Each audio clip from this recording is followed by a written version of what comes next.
go through. I'll hit everyone.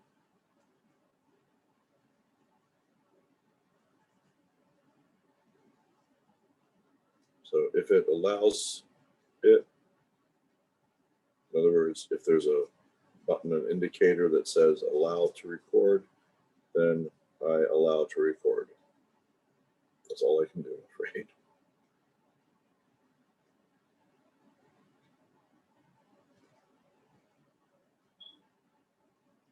There we go. I do put it in the cloud as well, but then people have trouble accessing it.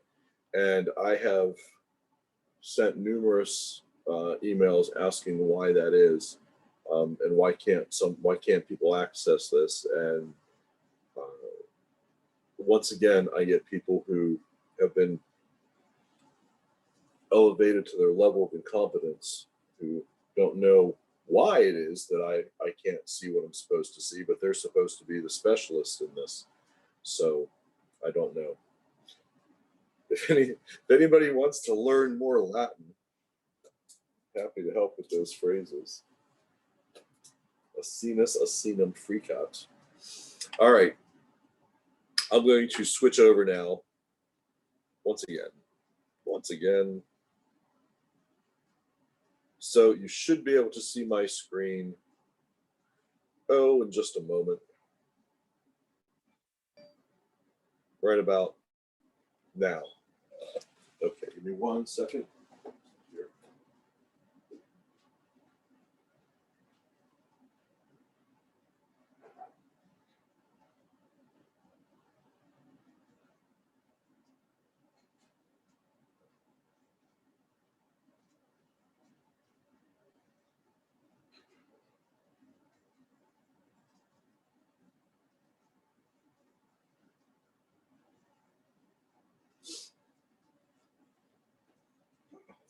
Okay.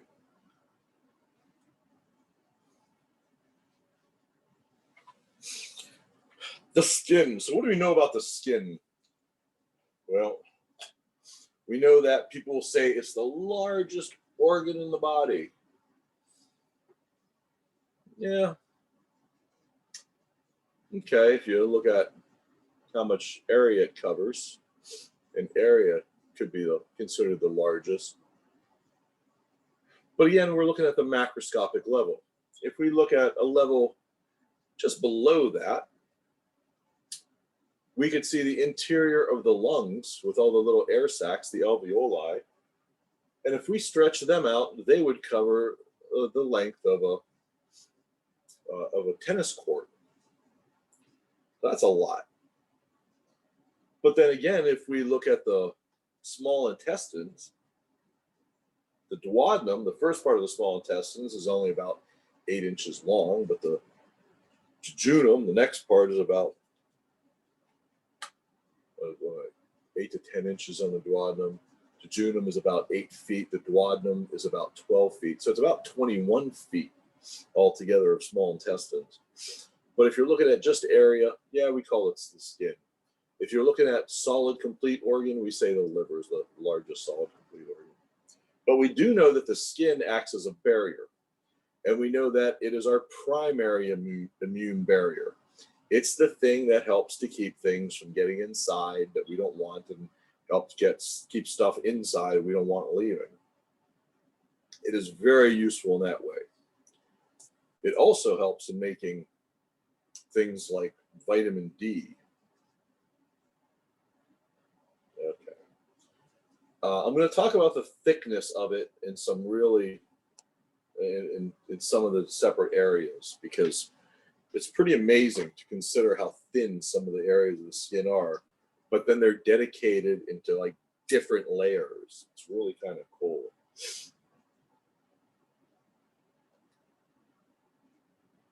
Let me go straight to, no, I don't want that figure. Where's the skin figure? There it is. We go straight to this figure real fast. Let's see.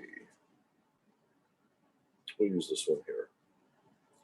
So looking at this figure, you see a top part that's sort of peeled away a little bit.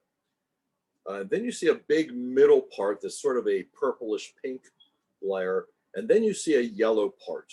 at the bottom. These are the three basic parts of skin. The main part of the skin is actually in the middle. That's the dermis. That whole area that you see, it's kind of a pinkish purple area. You can see that's where we have blood vessels flowing through, like here. The ends of nerves, where they're accepting incoming messages. So like a touch, pressure, tickle, things like that. Sweat ducts, you see the hair that's growing out of there. There's a erector pili muscle on that hair that is going to cause it to sort of bend over when that muscle contracts, causing the hair to sort of bend, create that little goose bump, if you will, to create a pocket of air. So that whole main area of the skin is called the dermis. Then there's a really, really thin lining on top called the epidermis. And that really, really thin lining is made up of both living cells and dead cells.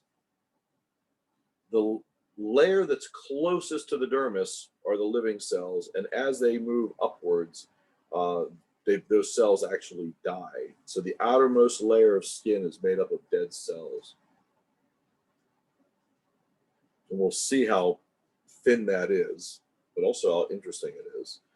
And then the hypodermis is the yellow, also known as subcutaneous tissue, which is how you usually hear me refer to it. This is fat. And you may have heard me say before, by the time you're about 5 years old, you have pretty much all the fat cells you're ever going to have, pretty much. But each fat cell is capable of holding more and more fat. So if each cell can stretch and hold more fat, then the cell tissue gets fatter. And then we buy new pants. So this is why liposuction works, though, because if you go in and you remove those fat cells, and not all of them, but a majority of them, or a large amount of them, they're not all going to get replaced, because that would be impossible. So by removing them, fat will no longer store in that area. Because fat no longer stores in that area, it changes the shape of the tissue above it, which of course changes the tissue. However, just so you know, of elective surgeries, liposuction is the one that kills more people worldwide than any other elective surgery. And it's usually because people aren't trained well enough in it and they take out too much fat and they die. Not as much in the US, but around the world, that's what you see. It's really not meant to get a person to go from coronavirus beer belly to six-pack abs. It's not really supposed to make that much of a dramatic difference. Only a little sculpting here and there. So those are the three layers of the skin. And we'll talk about each one a little bit here. So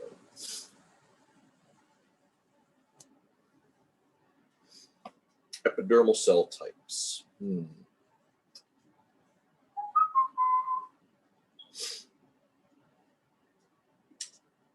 Let's see. Okay. Starting with melanocytes.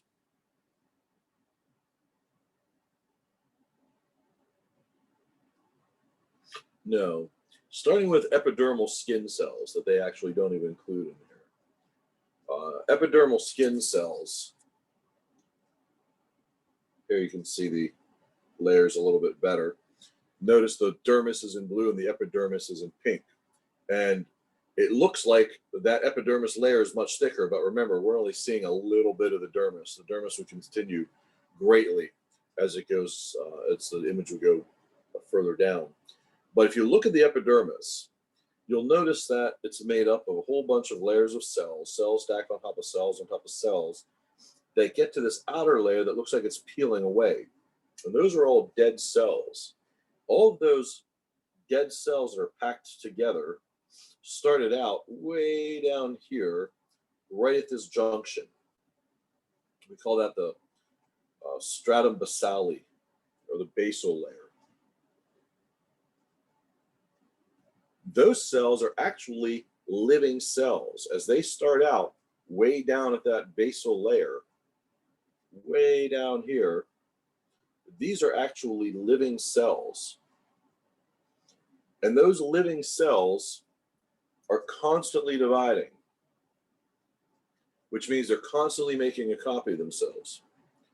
And as each one makes a copy of itself, the original cell gets pushed up a layer and the new one stays down. And then when that one makes a copy of itself, it gets pushed up a layer and the newest one stays down. And when that one makes a copy of itself, and in the process, these cells keep getting pushed up and up and up, much like the quarters in that vending machine game. It's not really a vending machine. In that game where you put the quarters, you drop quarters in and a bar comes over and slides the quarters over to a shelf and knocks other quarters over. And your hope is that using 1 or 2 quarters, you collect a whole bunch of quarters. I'm sure you've seen this game before. So what is happening is these cells are getting pushed up and up and up. As they get pushed up and up and up, they undergo changes. They lose their nucleus. That dissolves. The cell fills up with a protein, a hard and fibrous protein called keratin, and then eventually become that hardened, completely keratinized cell that we see flaking off at the very top level. And when those cells flake off, they flake off in sheets of hundreds or even thousands, which eventually make up a lot of the dust that's in your house. So the take-home message here is that this whole epidermal layer starts out at the very, very bottom of it with living cells. But that's where the blood supply ends. There is no blood supply at this part of the epidermis. In order to get to the blood supply, you got to get all the way down to this junction right here.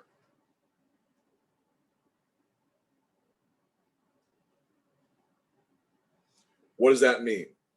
That means if you took a razor blade or a needle and you stuck it into here, or cut through here, or cut through here, or cut through here, you could cut all the way down to this level, way down here, and there would be no blood. It wouldn't be until you got to a junction, like all the way right down here to hit the dermis, that blood would actually show up. Now think about that. Think about if you got a razor blade and just took it to the back of your hand and very gently ran the razor blade across that skin. You know it doesn't have to cut very deeply for blood to come out, which means that razor blade is cut all the way down to this level. That tells you that all of these cells here, even though it looks like there's a lot going on, that is incredibly thin, thinner than paper thin in a lot of places in the body. But there's still a lot going on within that layer. It's pretty amazing. So consider somebody getting a tattoo. Perhaps you know someone. A tattoo is when ink is delivered in through the skin into the dermal layer in some sort of pattern, perhaps a recognizable pattern, like a butterfly or a rose or someone's name. You may have met someone who's had a tattoo. And you might not even have known they had a tattoo unless they didn't tell you, but you may have actually seen a tattoo on somebody's arm before. So I know I say that and you're thinking, yeah, Dr. Sturgeon, I have 9 tattoos. Okay, I know, I'm just joking.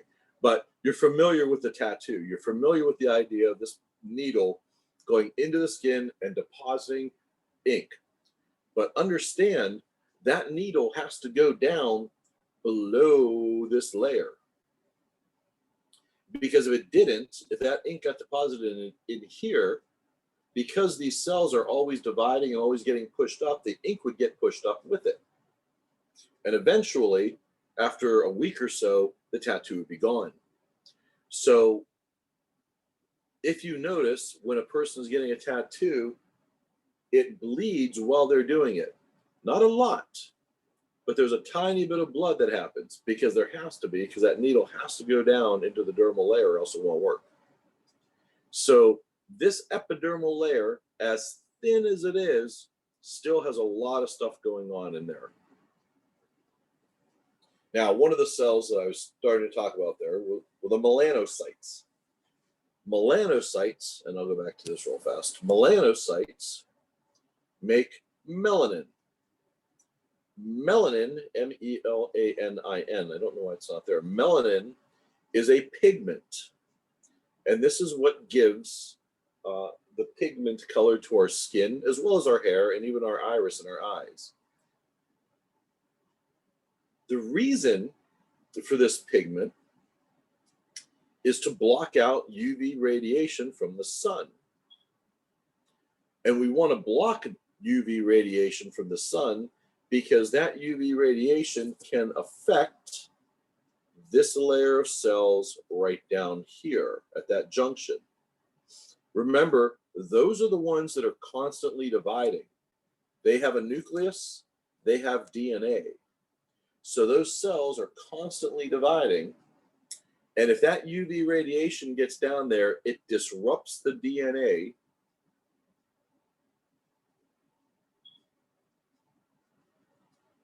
Which then causes the DNA to be different, which causes the directions to be different, which causes the cell to become different. And what do we call it when cells become different? We call that cancer. So we don't want anything messing with those nuclei in those cells in that very lowest level. So the way around that is to block it with some pigment. And the pigment that we use is melanin. And melanin is produced by the melanocytes. This is why if I go to the beach, obviously not right now, but unless I was in Florida or the Caribbean, and I'm walking around the beach with a short sleeve shirt on, wearing my watch, day after day after day, getting exposed to more and more sun every day, after a while, I notice my skin starts to get darker because those melanocytes are making more pigment because they're saying, whoa, we got a lot of sunlight coming in here. We need to block that. But when I take my watch off, there's a nice white band where my watch was. And that area, which now creates what people would call a tan line, that area is lighter because it never got the message to make more melanin because it was not getting bombarded by all this extra sunlight and UV radiation. So those cells just didn't have to do it, so they didn't.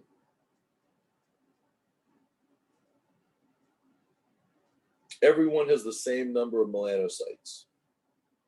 The difference is how much melanin is produced. Even albinos have the same number of melanocytes as everyone else. They just don't have the directions for melanin. So the cells are there, they just don't have the recipe. And then in some people can have a condition where the body's immune system makes a mistake. And the mistake that it's making is it's destroying something that it thinks shouldn't belong, but actually should. When the immune system makes a mistake, that means it's going to destroy stuff that it thinks is foreign, but it really is not. We call that an autoimmune disease. And there is one called vitiligo, where the body's immune system starts attacking and destroying melanocytes. So what happens in that person's body is that those areas start to lose pigment and they become lighter.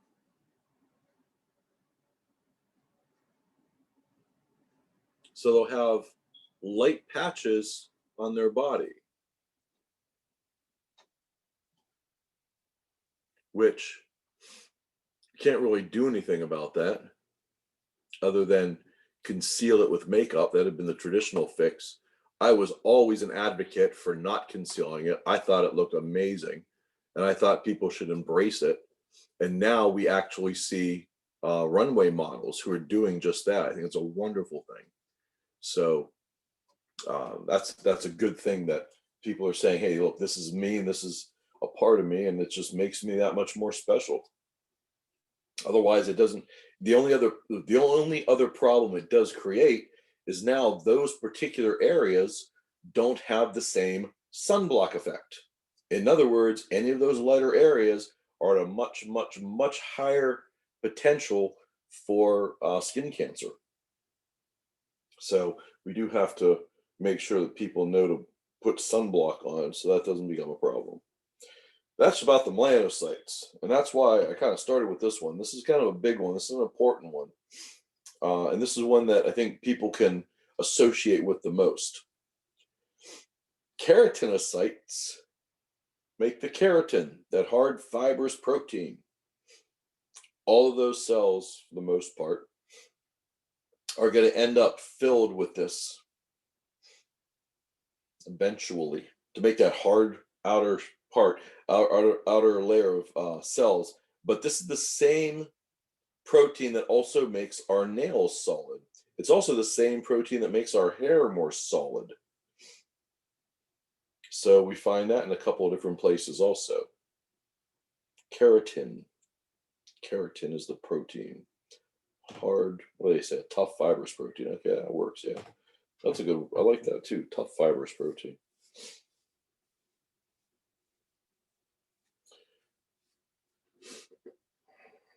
There's another one here that's actually not on this list that I like to just include very quickly, because there are cells that are often found in different tissues around the body, but especially in the skin. And they are just types of germ cells that can become any cell in the vicinity. So if the body suddenly needs a blood vessel cell, it can become a blood vessel cell. If it needs a nerve cell, it can become a nerve cell. If it needs a muscle cell, it can become a muscle cell. And I know you're thinking, but muscles can't grow back. Actually, they can to a small degree. But what about nerves? Can nerves grow back? Actually, yes, to a small degree they can. And again, we're talking at that small cellular level, not like giant spinal cord interruptions, for instance. But these germ cells are great because if there's suddenly a problem in the skin and the skin needs to, if the skin and the other structures, the support structures, need to recreate themselves, they can do that.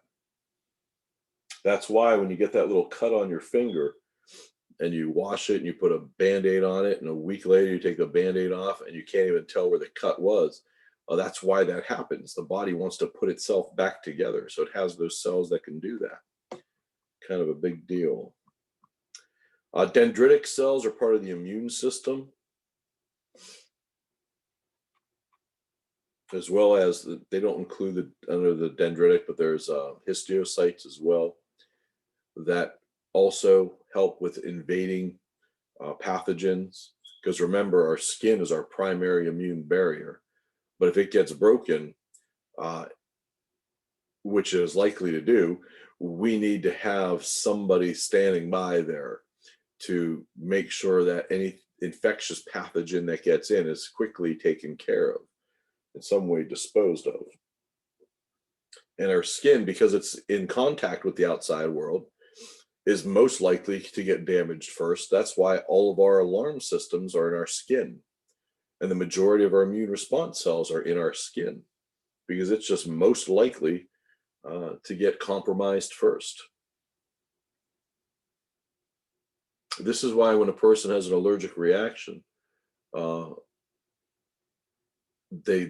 skin rash shows up before anything else. So or it's some way in the skin, I can say that, because we can see like edema forming in the lips, for instance, if somebody eats shellfish that they're allergic to. If someone gets stung by a bee and they have an allergy to that. If somebody takes a medication, if someone gets an injection of a medication, even if somebody like eats peanuts and they have a severe allergic reaction to it, there is going to be something that shows up in the skin before anything else. Now, it might be a fraction of a second before everything else, but it still shows up in the skin first. Merkel cells are one of the types of nerve endings that we have in our skin. There's actually a couple of different types, but the Merkel cells are the most common. Okay, here it lists the stratum layers. Actually, let me go back to this real fast, because I did say I was going to mention this. The epidermis varies in its thickness, as well as the dermis. So areas that have really, really thick skin are places like the palms of our hand and the soles of our feet, which makes sense. I mean, you're walking around on your feet all day long. You need to have some kind of buffer there that is going to help be able to take all of that abuse, compared to your eyelashes, or not eyelashes, eyelids. Your eyelids have the thinnest skin on the body. Anyway, so here's the epidermal layers. These are the layers of the skin. It's actually starting from the bottom and moving towards the outside, and we call them the stratum layers.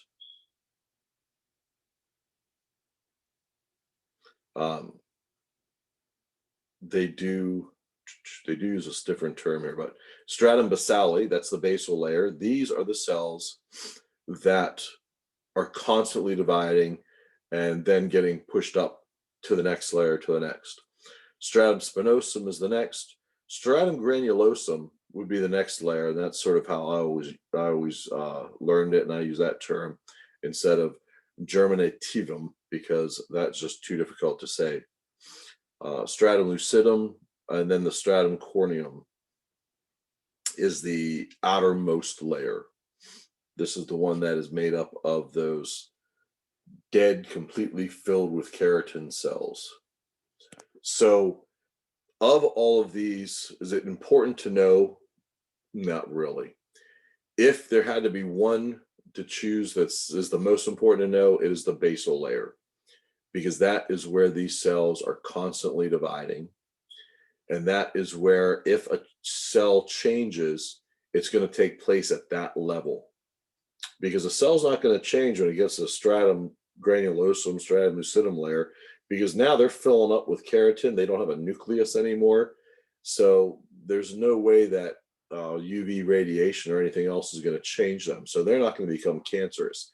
The change is going to happen deeper at that basal layer. So that would be the most important one to know. Stratum basale. And we see that in the most common type of skin cancer.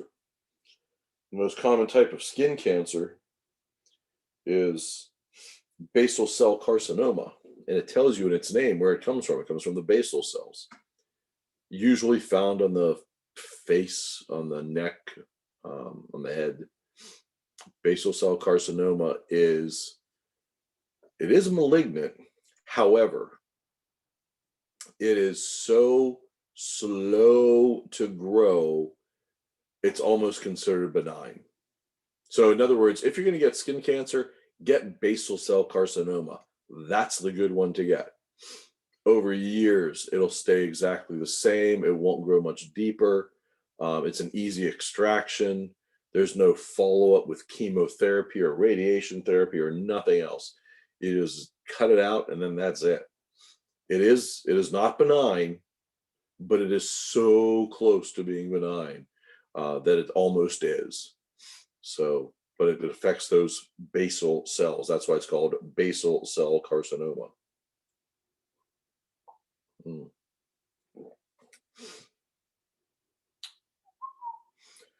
Okay. You've probably heard of some of these terms. A callus. This is actually a result of constant abuse of the layers, oftentimes at the lucidum layer, but sometimes the granulosum layer as well, where the cells sort of are triggered to just back up and collect and collect and collect and collect, which causes that area to become thicker and thicker. And of course, that helps because these were created by some kind of abuse, so the body tries to make up for that by creating an extra area of cushioning. And notice this next one, at the dermo-epidermal junction, in other words, where the dermis meets the dermis, right at those basal layer, if that gets separated, if the epidermis separates from the dermis, but stays intact otherwise, fluid, that is interstitial fluid, will fill up in that area and create what we know as a blister. So most of us are familiar with what a blister looks like.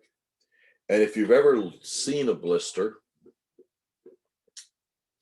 you'll notice that the layer of skin that is containing all of this fluid is super thin.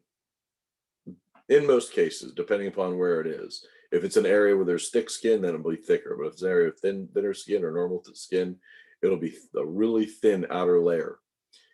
That is all epidermis. So that epidermis really helps as our main thing that keeps the outside world outside. That is probably our main barrier, I would say, of the skin. So if that epidermis layer gets broken, then it's much easier for pathogens to get right into the dermis. And the more they get in there, the more they overwhelm, the more they create infection.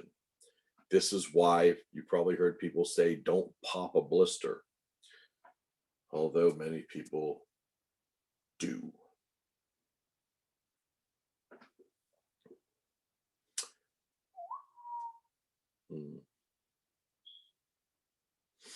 The dermis is the main part of the skin. As I said, this is where we find all of the nerves. This is where we find all of the blood vessels flowing through. This is where we find the hair follicle starting. That's good enough to know about for now.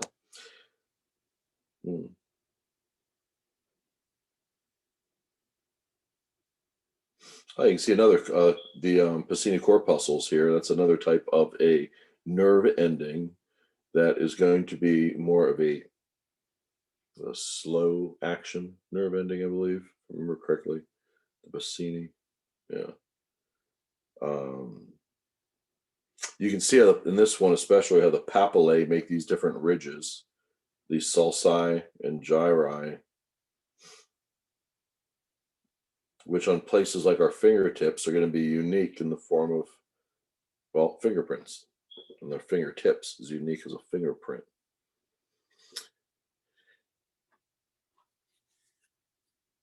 I know people will say that nobody else in the world has a fingerprint exactly like you. Well, that's probably true, but we don't know that for sure.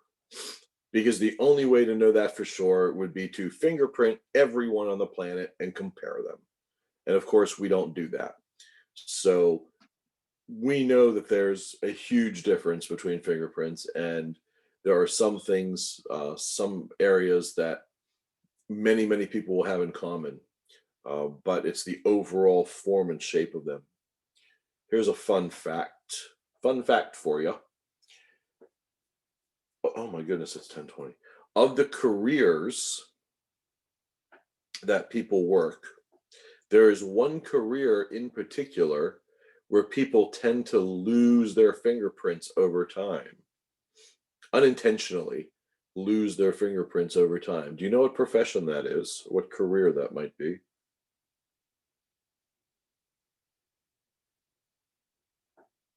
Fun discussion question.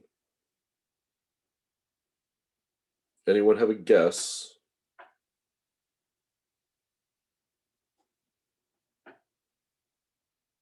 No. Is anyone still there? Did I lose everyone? No, we're here. No, Professor. we're trying to think. All right. Yeah, okay.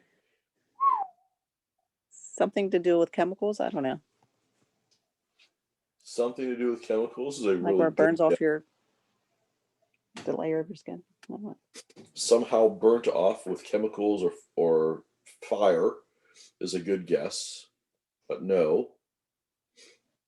But they are lost through friction.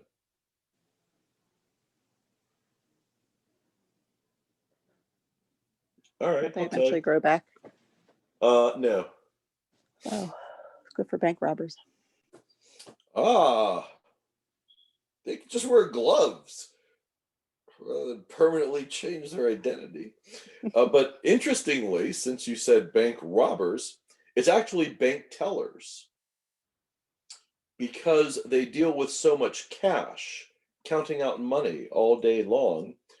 And money is actually very, very rough because although we call it paper currency, we know that it's actually made up of cloth material mostly. So it actually at the microscopic or almost microscopic level, it is very, very rough. So by dealing with this, counting it out all day long, it actually erodes fingerprints. Fun fact. Learn something new every day.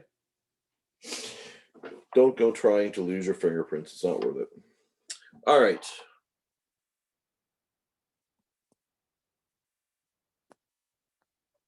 Hair.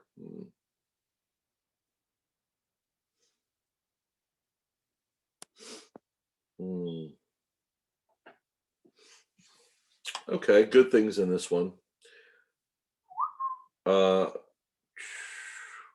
dermis does not continually shed and regenerate. That's the epidermis that does. So that's a good thing to remember.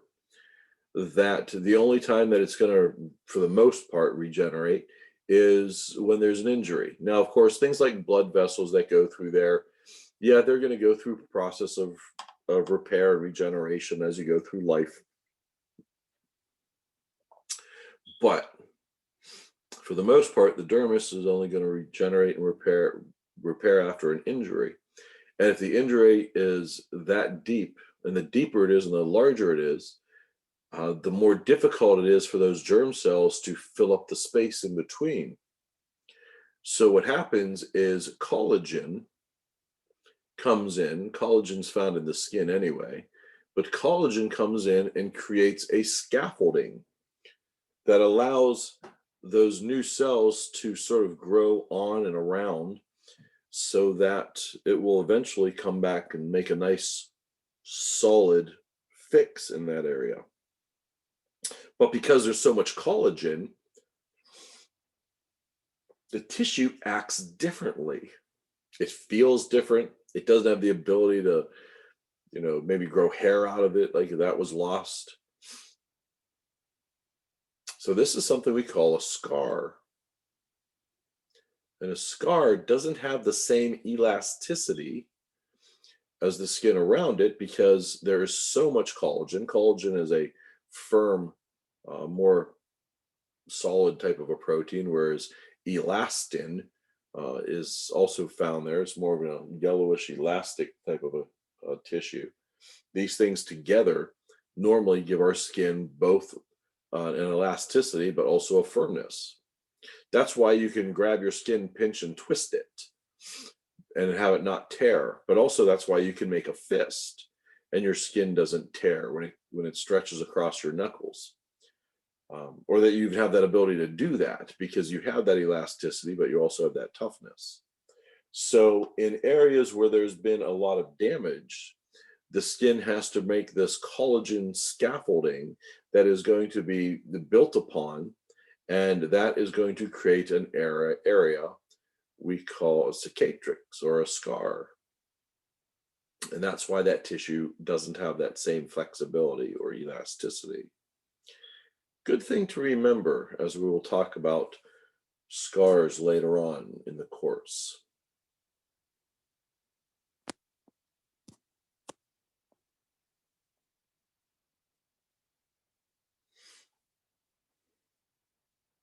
This is what happens when that erector pili muscle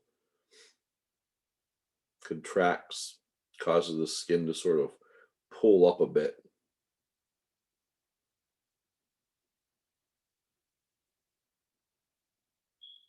We call goosebump goose pimple.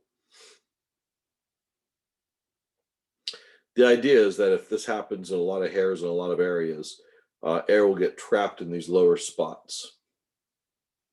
And as air gets trapped in those lower spots, it is going to act as an insulation,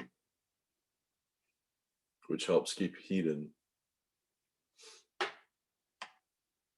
That's the physiology of why that happens. And then we get to the hypodermis.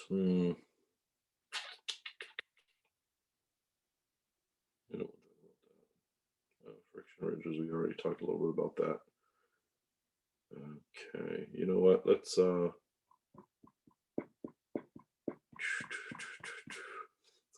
take a break here. Yeah, because there's a couple of things I want to mention with hypodermis that actually is pretty important. It's actually pretty important. Come on, there we go. Told you the skin.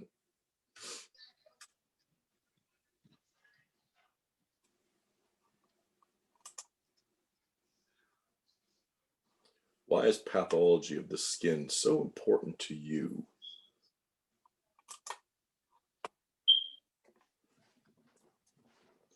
Why is pathology of the skin more important to you than pathology of the pancreas, pathology of the liver, pathology of the spleen, pathology of the bone marrow?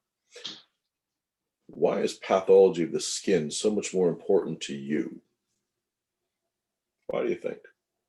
Why do you think that is? Is it more common in women?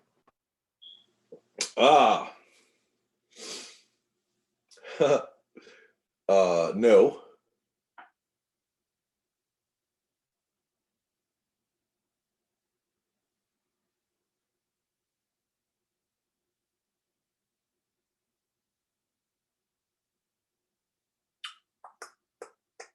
The reason why pathology of the skin is so much more important to you is because you see it. Right now, there could be a problem happening with my liver, but I don't really see it. Right now, there could be a problem happening with my pancreas, but I don't see it. There's not really any obvious changes in anything. Right now, there'd be a problem with my bone marrow, but I'm really not seeing any difference. It's not until something becomes significantly different, then we go to the doctor, then they start running tests. Skin, we see every day. We look in the mirror and we go, wait, what is that on my face? What is that? Is that a pimple? Is that a blackhead? That's why I chuckled when you said more common in women, because I thought, well, men generally don't care as much about their skin complexion, generally speaking. Most men are like, yeah, whatever. But they notice things. People notice when something happens with the skin because it's right in front of you. You can see it. So there's a lot of things that happen with the skin, that a lot of diseases that show up in the skin that people are familiar with because they've seen it. They've had it happen to themselves. So they know it that way. So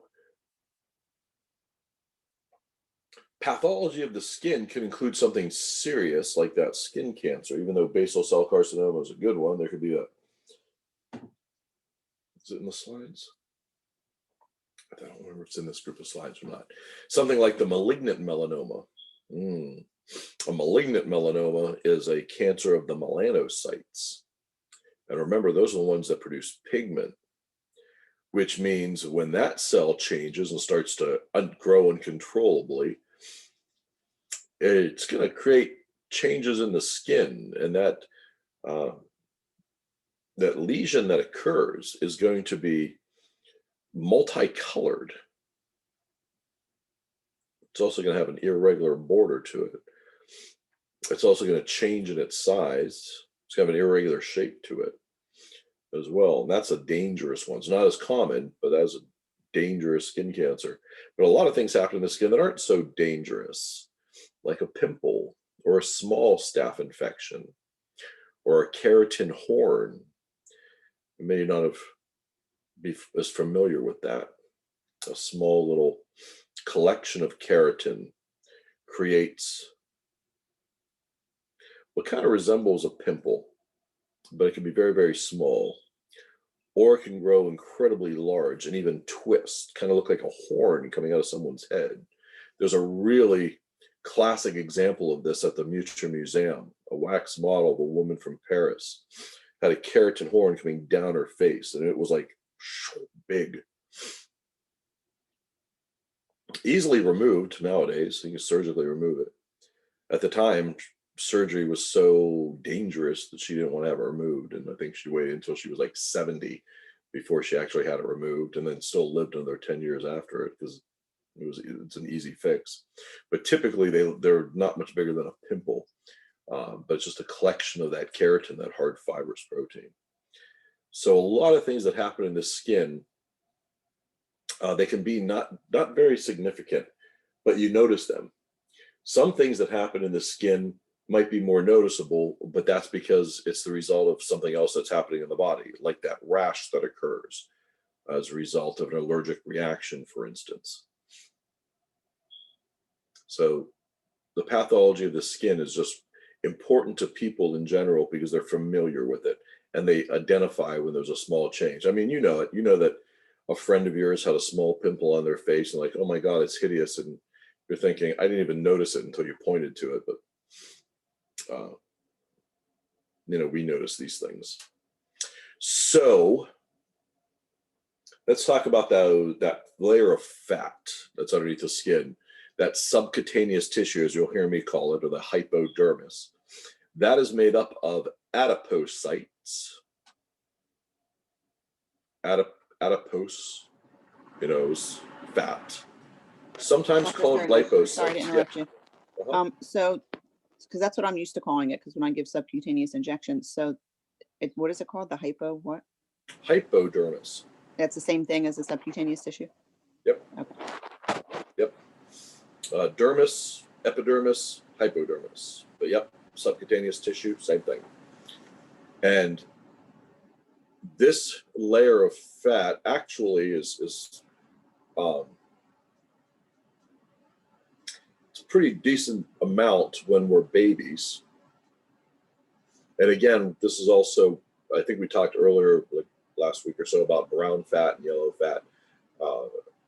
Most of the brown fat goes away. As adults, we have very, very little of that. And that just helps as an extra energy source and an extra source of insulation. But typically, the fat, that subcutaneous tissue, acts really well as insulation, which is why babies have those chubby cheeks. And then they lose that. And then, of course, one too many donuts later, some of us gain some of that back. But as we get into our elder years, we actually lose a lot of cells, just generally speaking, throughout the body, including fat cells, which means if we don't have as much of that layer underneath, if that gets lost, well, then what happens to all that skin that got stretched out? Well, it just kind of sags. So it creates wrinkles in the skin. But we also lose protection. We also lose insulation. That's why as we get older, you notice that older people often wear jackets in June when it gets, 70 degrees out there. Like, okay, I need a jacket on right now. Whereas you see these young kids in college running around right now, they'll have shorts on running around outside. I don't know why, but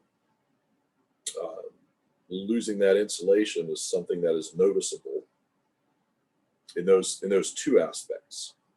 But there's another aspect, because remember, if you start going down layer through layer to layer to layer to layer into the body, you get down to things like bone. So that solid bone is going to have muscle on top or near it, which is going to have fat on top of that, which is going to have the rest of the skin on top of that. Now, of course, I'm leaving out the layers of the connective tissue in between the fascia, but generally speaking, that's how it's going to be put together. So if we lose that layer of fat, then we have skin, hardly any fat, we've lost a lot of muscle, and now bone. If you get this patient who has lost that fat and much of that muscle, and now they have bone and then basically skin, if you put them in a position where they are on a hard surface for a long period of time, that bone is going to be compressing on the skin, which means it's going to be compressing on blood vessels. And if you compress blood vessels, you stop the flow of blood. And if you stop the flow of blood, cells die, tissue dies. Now, how long does it take for tissue to die if we take away the nutrients, the blood supply? For most places in the body, that would be about 6 hours. If you remove blood supply, the tissue dies, irreversibly dies in about 6 hours.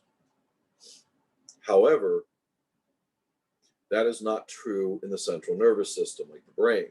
Take blood supply away from the brain, irreversible cell death occurs in about 20 minutes. And now I know you'll say, but I read in a book that if the blood stops flowing to the brain, the person will be brain dead in 4 minutes. That's not true. The brain will begin to die, and probably sooner than that. But irreversible cell death occurs in about 20 minutes. That's why we do CPR in the field, because we're trying to pump blood to the brain. And chances are by the time you get to somebody who's dropped to the ground, probably more than likely 4 minutes have passed or almost passed. So it would be pointless. But we know that's not the case. We know that those cells can still survive. So if we take blood supply and we cut it off to the skin, we're going to see irreversible cell death in about 6 hours. This is why if we have that patient who is immobile in that bed and they are an elderly patient and they don't have that extra cushioning of fat, we know the bone is going to be compressing onto that skin and it's going to be cutting off that blood supply, and irreversible cell death is going to occur in about 6 hours. So what we want to do is we want to turn that patient so that area can get blood supply. We want to make sure that happens about every 2 hours. That's why, if you look at the protocols in assisted living facilities for these types of patients, they will say that the patient needs to be turned about every 2 hours. Now, why every 2 hours if they can go 6 hours? Well, because we also know that people don't always understand why they're doing something. They just understand that that's part of their job. No different than mopping the floor, washing dishes, serving dinner. It's just one more thing on their list of things to do. And because of that, it becomes just another thing to do. If something happens where they run out of time, they don't get around to that, it's not a big deal because it's just one thing on their list of things that they didn't get to do. But that'll give them the opportunity to still do it within the next 2 hour time frame. So we say, make sure they're turned every 2 hours for a reason. Because what will happen is if they stay in that position and blood supply gets compressed for any period of time, they end up with an ulceration in the skin because those tissues die, the cells die, the tissue dies. And that skin ulceration can actually be as deep all the way down to bone. You probably heard the term bed sore. We say a decubitus ulcer, but also known as a bed sore. And the reason why this is disturbing is twofold. One, because now the person has lost their primary immune barrier, which means much more likely to get an infection that can become severe. And two, it means that they weren't moved out of that position for a prolonged period of time. And if this happened to somebody that you cared about, your family or a friend or someone, you'd be pretty upset that they were put in a position and not moved out of that position as they were supposed to be. People get pretty upset about that. So that's why things like bed sores, cubitus ulcers occur. So what I want people to understand is why we do this. They lose that fatty protection. That's fat gives us cushioning between the bone, the skin, and a hard surface. Good things to know. FYI. Questions about that?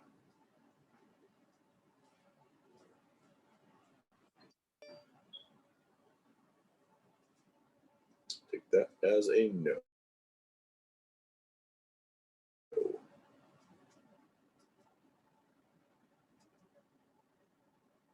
Okay. Oops. Adipose. Those are adipocytes, often called lipocytes,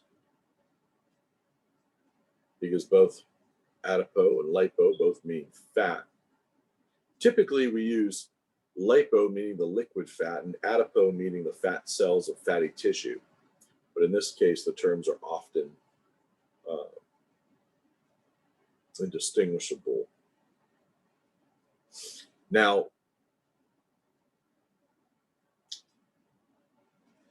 the term fascia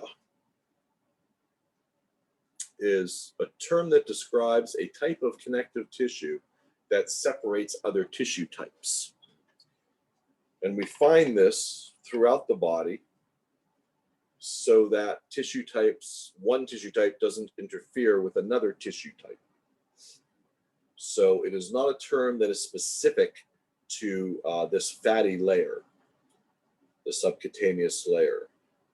We can call it a superficial fascia, but it is not in and of itself the only type of fascia. So we see around muscle, for instance, there is a thin layer of fascia that helps to bundle the muscle together and keeps it from interfering with tissues around it. However, you may have heard the term necrotizing fasciitis. Necrotizing, necro means dead or death. Fascia is this connective tissue. So necrotizing fasciitis is what occurs in some bacterial infections where the bacterium releases toxins either as endotoxins or exotoxins, typically as exotoxins, but either way, which then destroys more tissue, meaning more cells die. And that's what bacteria love. They love dead tissue. So they create this infection. Their toxins cause more tissues to die. They create more bacteria because there's more fuel now, which creates more toxins, which creates more dead tissue, which creates more bacteria. You may have heard of this as the flesh-eating bacteria. Well, it doesn't actually like chomp, chomp, chomp, eat the flesh, but it does destroy the tissue and then eats the dead tissue, or uses it to breaks down the dead tissue, metabolizes it. It's not caused by one bacterium. There's several different bacteria that can do this. The problem is, as you can see, it just sort of self-perpetuates. Creates more dead tissue means more fuel means more bacteria means more toxins mean more dead tissue, et cetera, et cetera.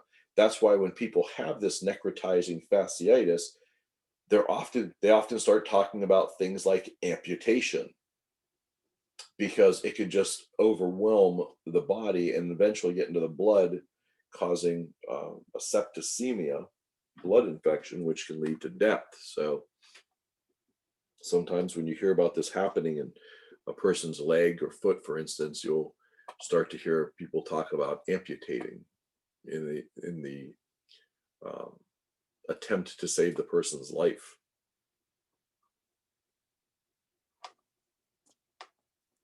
So that's about the fascia. Actually, we talked a little bit about this, so I'm not going to go much more into that. We talked about melanin. We talked about variation in skin color.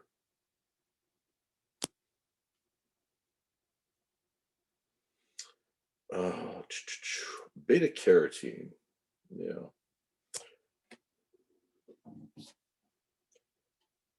Converted to a vitamin A.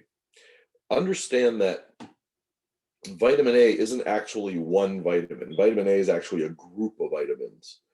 So group of vitamins that falls under the category of beta carotenes.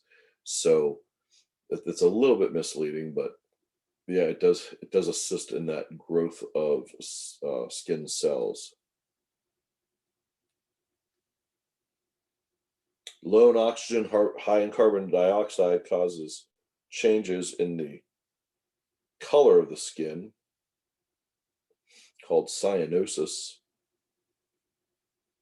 If it happens at the extremities, the feet, the hands, the lips, we call that acrocyanosis. And we actually see that in babies when they're first born. And then moments later, minutes later, circulation is adapting to its new environment. You see that coloring change, hopefully. That's the idea, at least. Now, here's an interesting thing.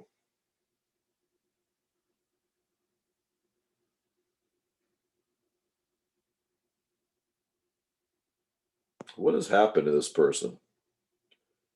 Well, obviously, they've had some sort of trauma to their face, right? And that has caused injury to these areas around their eyes. Initially, when it first happened, what did this person look like? Those areas were probably very, very swollen and very, very red. Why is that? Well, because that's the way inflammation works. Because if the tissue is damaged, things go rushing to that area. We have cells that go and rushing into there. We have proteins that go to that area. We have cells from blood vessels, excuse me, that can even move through the walls of the blood vessel and move into that area. But unfortunately, that puts a whole lot of solid particles in an area, which then attracts water. So water flows from that vessel as well, from the tissues around it. That creates the swelling. And red blood cells get sucked along out of that leaking blood vessel. That creates the redness. So initially, there's a whole lot of swelling that happens, a whole lot of redness that happens. Then, the particles that can leave. The fluid gets reabsorbed, the swelling goes down, but a lot of the solid particles are stuck in that area, including red blood cells. And when these red blood cells are stuck there, well, then they start to die. And then the red blood cells come apart. We talked about what red blood cells do as they carry oxygen around. We talked about how their seats are made up of hemoglobin, which is a blood protein. And of course, there's an iron component to that, partly held in place by that hemosiderin.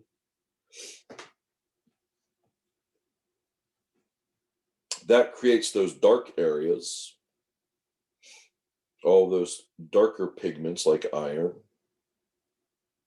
and the components that carry iron. And then there is also our friend bilirubin. So they call those bile pigments. That's really not the right description.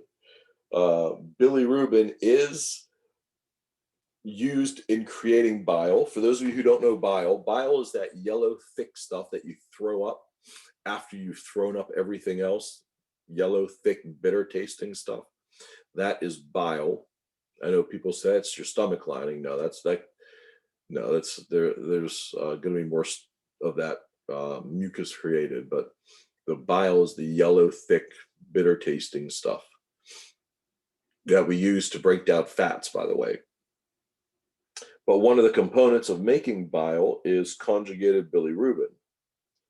Well, when this red blood cell gets broken down, the bilirubin requires conjugation, which usually occurs in the liver. But this cannot get to the liver because it's stuck there. And so it remains in an unconjugated state, stuck in the skin. This is what causes the yellowish discoloration.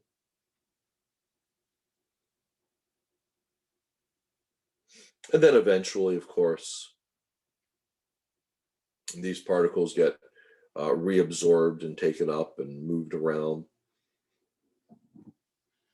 That's why that change in color happens. So normally, as red blood cells get broken down, we can recycle these parts, and our liver does a big part of recycling those parts. It conjugates that bilirubin. It joins up with its friend, with UDP glucuronal transferase. They come together, and now we have something called conjugated bilirubin. That occurs in the liver. Now it's useful, which means now we can use it to make bile, which is going to break down fats. That's why bile has that yellow color to it. Now, why does that matter? Why do you care? Well, because if the liver isn't doing its job very well, which, by the way, it does over 500 different things, but if it's not doing its job very well, then it cannot conjugate that bilirubin, which means it cannot make that bilirubin useful. So the body takes the bilirubin, doesn't know what to do with it, stores it in the skin. So the patient's skin starts to have a yellowish discoloration to it. And it stores it in the conjunctiva of the eyes, which is the thin membrane that covers the whites of the eyes, in the front at least. Makes the whites of the eyes appear yellow. That's what people call jaundice or icterus. If it's happening in the conjunctiva, we call it scleroicterus. Even though the sclera isn't affected, the sclera is still white underneath, but the membrane on top is yellow. It makes the sclera appear to be yellow. This also happens sometimes when babies are born. Now is about the time when I would expect someone to say, yeah, that happened with my baby. Child was born with physiologic jaundice of the newborn, and they had to put the baby under a UV lamp, a special UV lamp that is going to break down that unconjugated bilirubin, make it water soluble, so they pee it out. Or if it's really, really mild, they'll just say, bring your child out into the sunlight. Make sure they get a bunch of sunlight during the day. Because we want them to pee that stuff out. And that's what the UV light does. It makes it water soluble. Because if they don't get rid of that, it can go to their brain, cause a condition called kernicterus, cause mental retardation. Nobody wants that.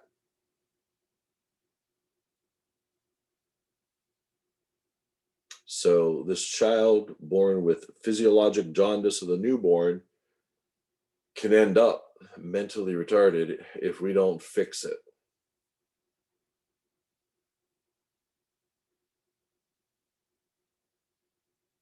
But the good news is the fix is easy. Put them under a heat lamp, like at McDonald's. Well, not exactly the same, but it's an easy fix, so that's good news. So all of that, this is why the discoloration occurs in the skin, because of all those things that are moving there, and then they get stuck there, and then they break down, and their parts have to get broken down and removed, and that takes a little bit of time. Creates that interesting bruising. That's pretty bad. One thing you can definitely notice in here, notice all the wrinkling. All that is occurring as a result of loss of fat.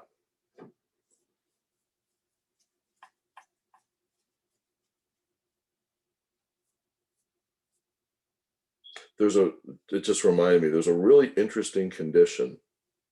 I wish I had an image of it. I can pull up quickly, called Harlequin Syndrome, where these children are born with excessive amounts of keratin being produced in their skin. Remember, keratin is that hard fibrous protein.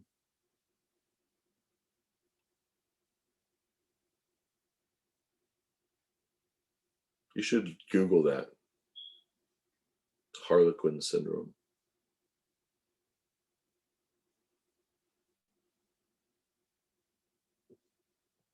It just made me think of it when I saw that.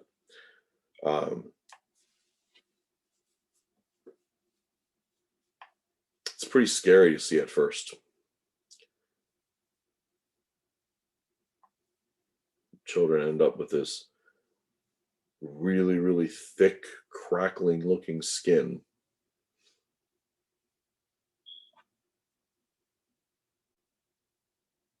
Yeah, it's disturbing. And that's just because their skin's producing too much keratin. Okay. This is an interesting thing. Of course, we have sweat that we produce, and we have oil that we produce. The oil is called sebum, and it is produced from sebaceous glands. And the purpose of the oil is actually to keep water in, to maintain some moisture so that our hair follicles, for instance, do not dry out. The irony in this, of course, is that if too much oil is created in areas, that will create an area that blocks moisture, which causes the area to dry out. And in these patients, we say that they have eczema. That's what eczema is, an overproduction of the oil. That is different from psoriasis. Psoriasis occurs in areas where the basal cells are reproducing too quickly and getting pushed to the surface too quickly, causing the outer layer to flake off too quickly, causing an irritation as well. Now, the good news with both of these, psoriasis and eczema, is they tend to get better as the person gets older, meaning it tends to be worse in childhood, and as they get older, it tends to get better. That does not mean it leaves completely. That means it is typically not as severe. So if there's just a little tiny bit on a baby or on a young child, then by the time they're into adulthood, there's probably going to be hardly any or hardly noticeable. But there's also a lot of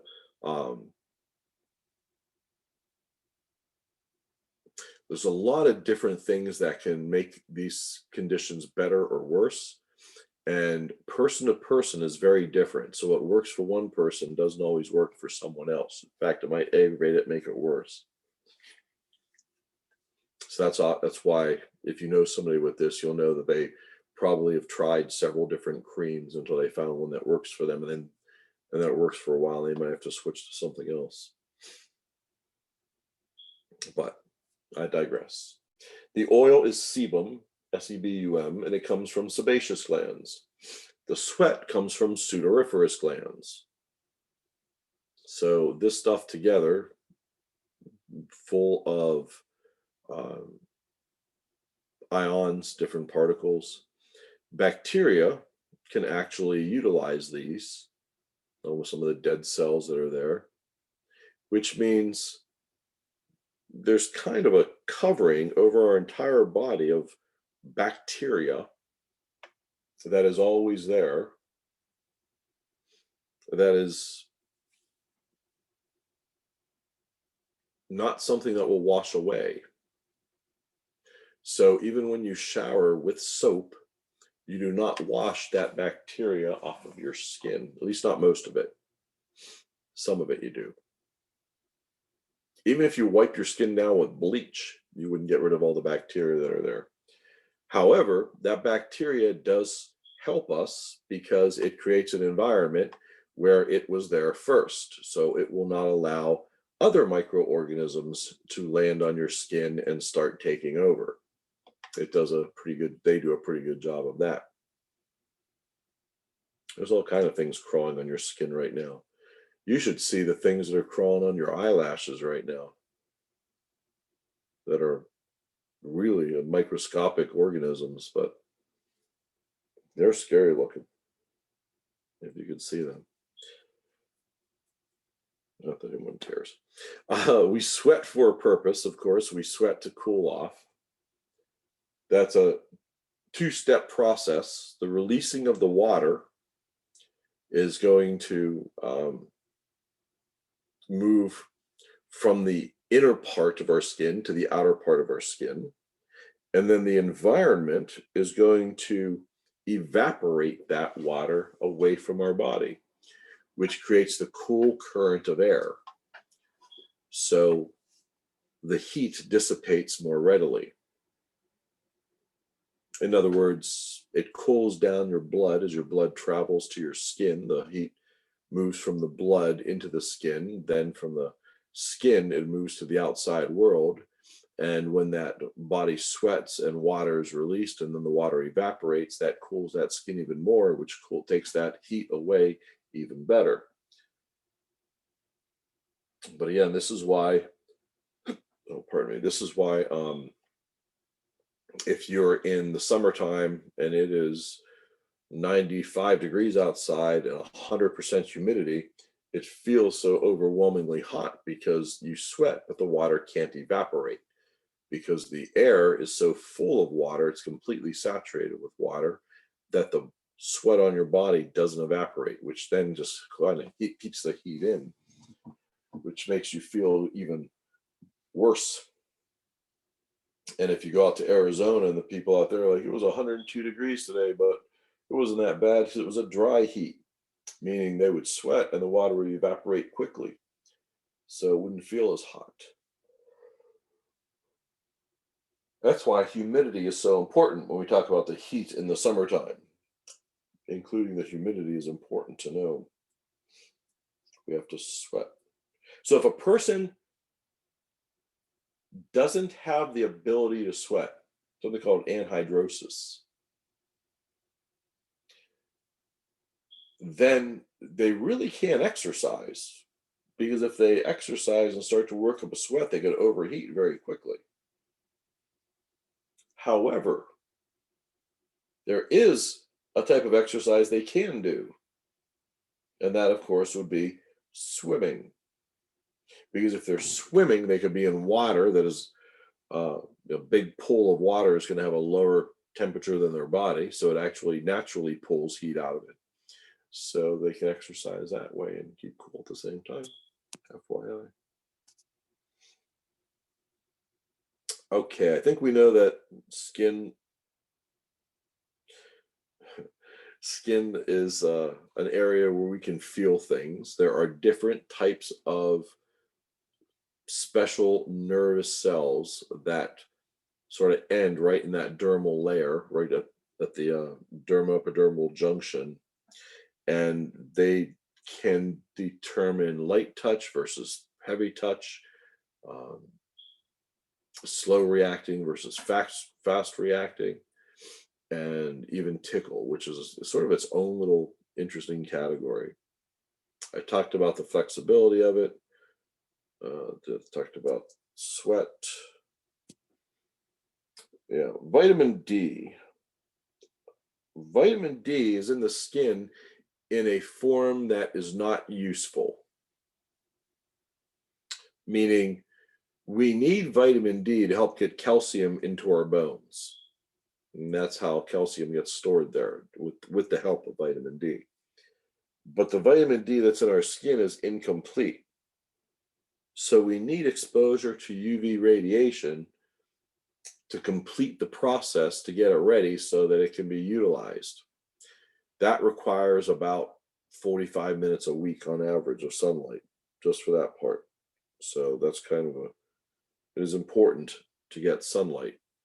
If we don't get sunlight and we don't get vitamin D from other sources, especially as children, or as an adult, we call that osteomyelitis.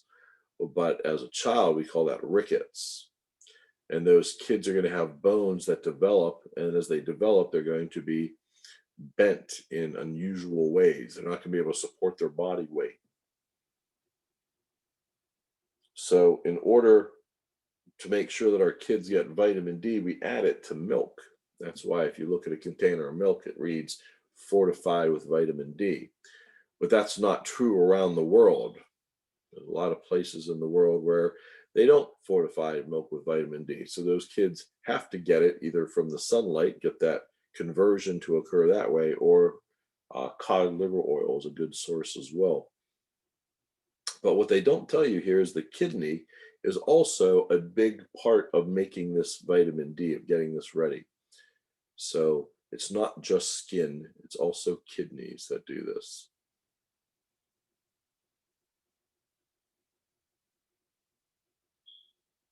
You know, there's some really interesting pictures from the turn of the century. Turn of the last, well, the 20th century, not like 2000, 1999, 2000, but 1899, 1900, in that era. There's some really interesting pictures of how people living in cities, especially if they were in high-rise buildings or somewhat high-rise, how they would get their infants and toddlers sunlight.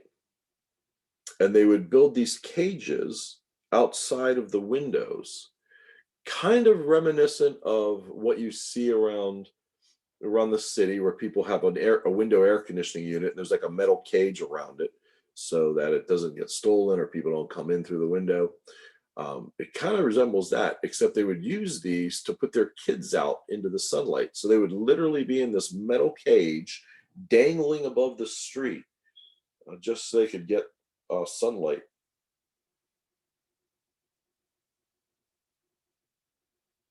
And you think, I hope there's not a storm coming, because a lightning strike would be unfortunate. But also the pigeons that would have to land on it and use it as a roost and then poop on the child. Just imagine what that would be like to have to put your child in a cage outside a window. That's what they would do. It's kind of interesting, I thought. Anyway, all right. I talked about the immunity of the skin. Remember, all of the alarm systems of the body are in the skin, so they're going to go off when there's a problem. Talked about body temperature already. Hair. Oh, it's 11:30. Hair. Where are we? Are we at 30? Okay, we're at 21. Getting closer.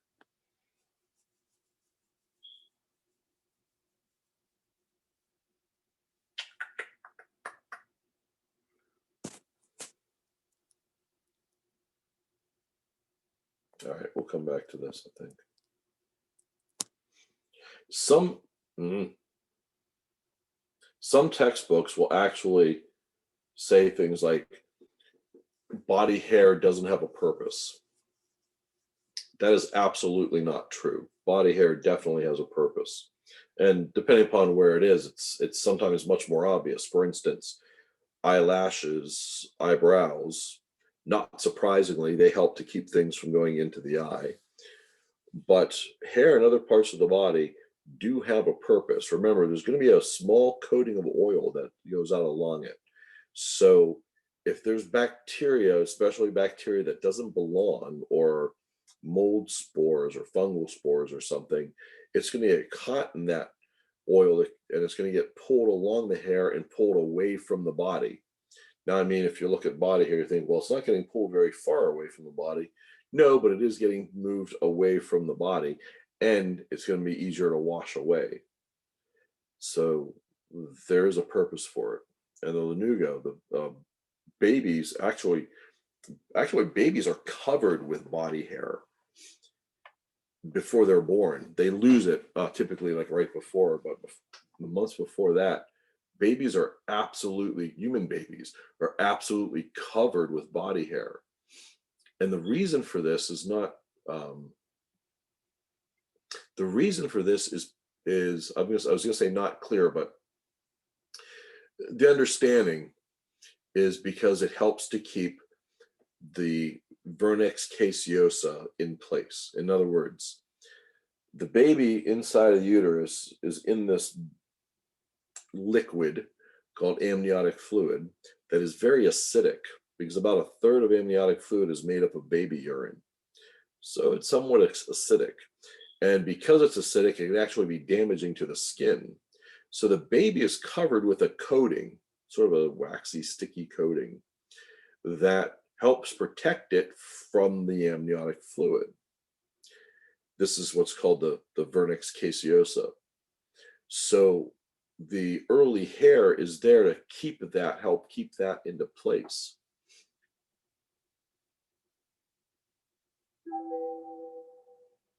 It does not cause mom to have heartburn.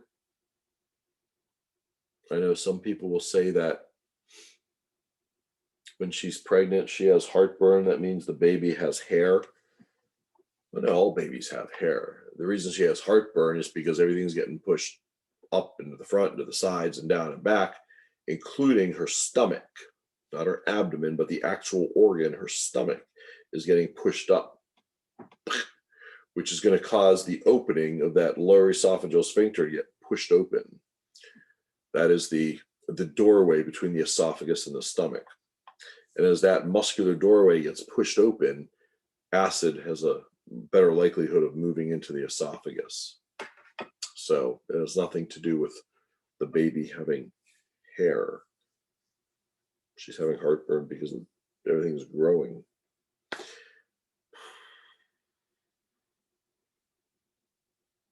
$11:35 already, cheese. All right. Should we take like a 10-minute break? Is that okay? We'll come back like 11:45.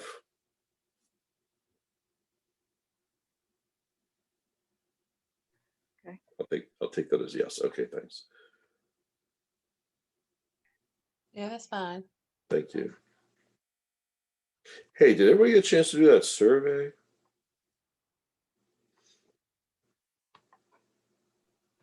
I did it. Oh, thank you I so did much. it. Oh, thank you so much. If you're having troubles, like if you click on it and it's saying it doesn't exist, or you shouldn't have clicked here or whatever, screenshot it and then send it to somebody else. Let them know that you can't do the survey because of these technical reasons. All right. I'll see you in about 10 minutes then. See you shortly.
Hmm.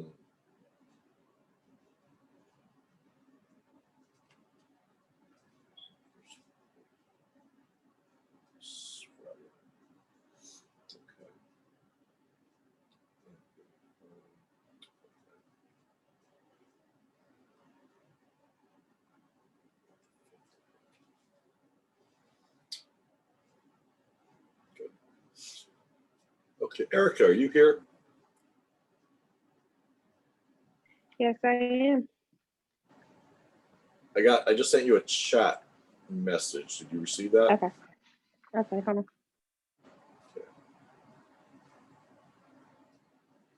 And you could just,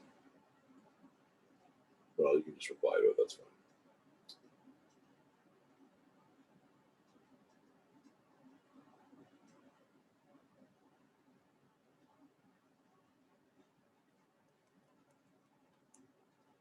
Any idea what time?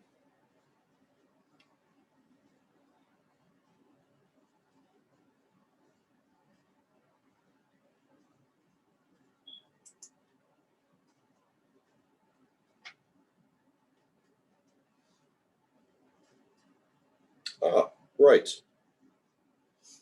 Thank you.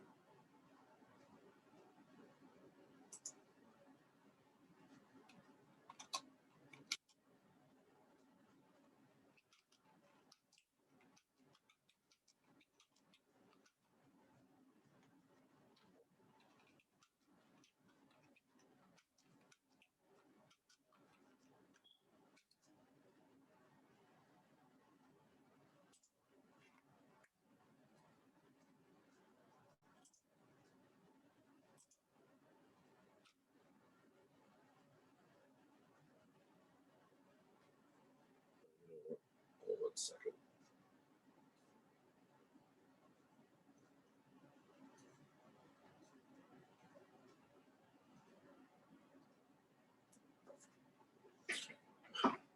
You know what? That's enough. I'm not going to do anything else.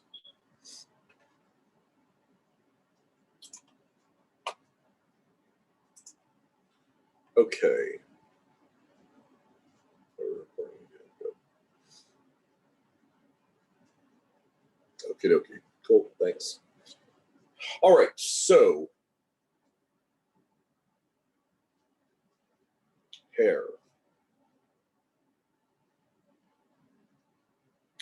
Hair starts out as living cells, much like skin, much like, as we'll see with nails, the same thing.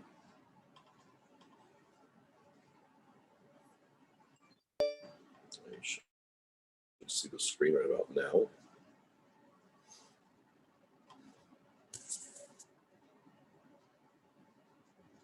Notice in this papilla and germinal matrix here, these are where some of the earliest cells begin and where they get their blood supply, all within that bulb. The reason that this is significant is because if blood supply is taken away from cells, they will die. And everywhere in the body, except for the central nervous system, this will occur in about 6 hours. If you grab a hair with like tweezers and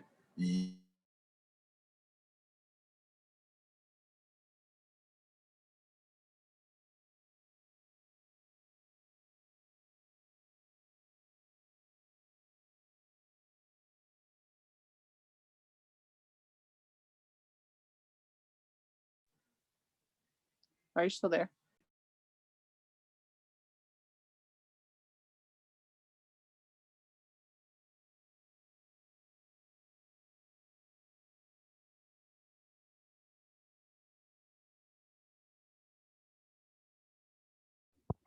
Hello?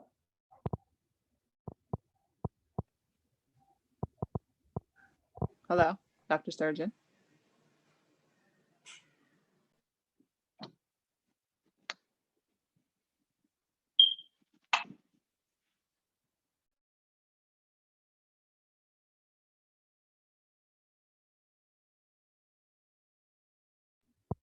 Is it just me that can hear him?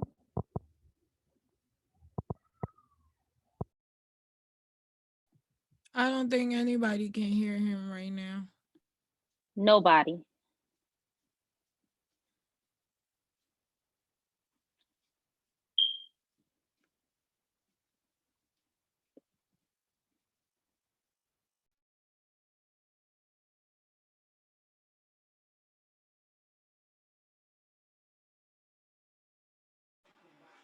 Dr. Sturgeon, can you hear us?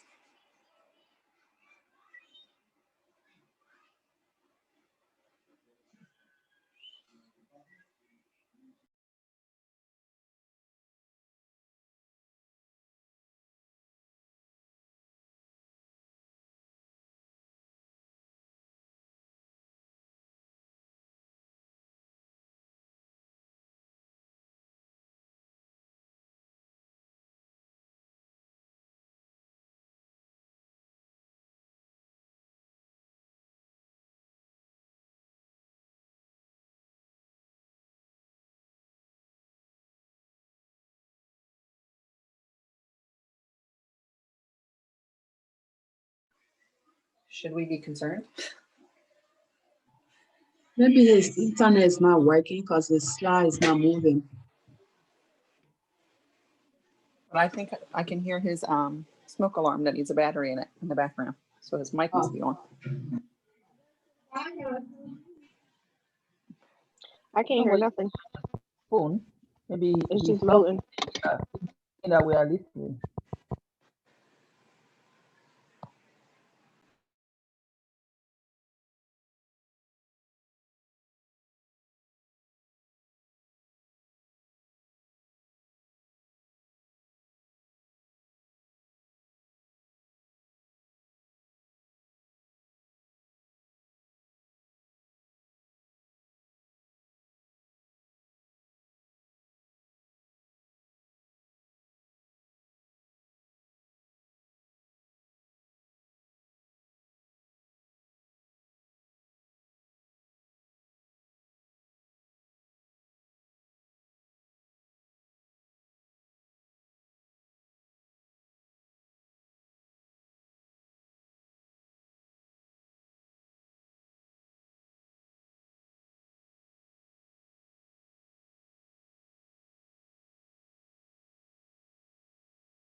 Somebody do something.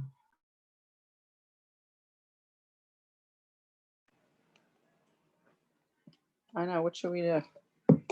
It's kind of concerning for him just to go out like that and not. I'll text him. Yeah, can I was gonna say, or call his phone, like, Yeah, is he okay? Yeah, if we got his number, somebody got his number, can you please call his phone?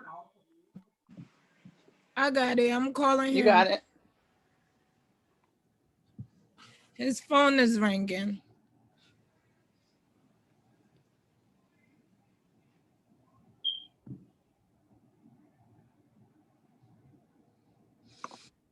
Hope he's okay.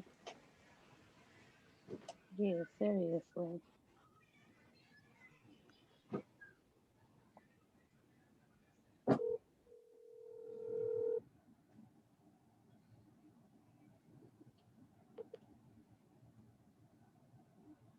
Please leave your message for. All right. That's not a good sign. Yeah. No, not at all. Oh, what's the next spec? What else could we do? Like, Call to school. Hold on.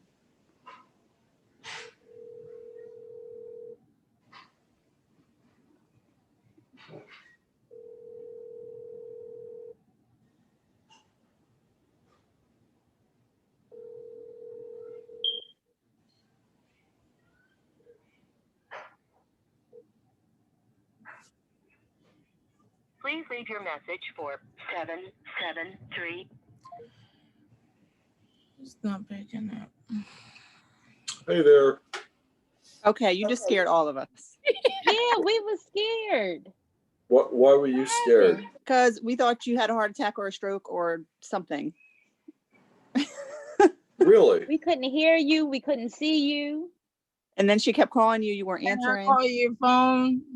Yeah, I was wondering why I was getting phone calls and messages, thinking, well, that can't be right. And I'm How still about answer talking it about next time? I'm still talking about a hair growth, and clearly, wait, what do you mean had a heart attack? I don't eat that many donuts. Well, look, Maybe a few. You You, know- didn't you say never know. anything.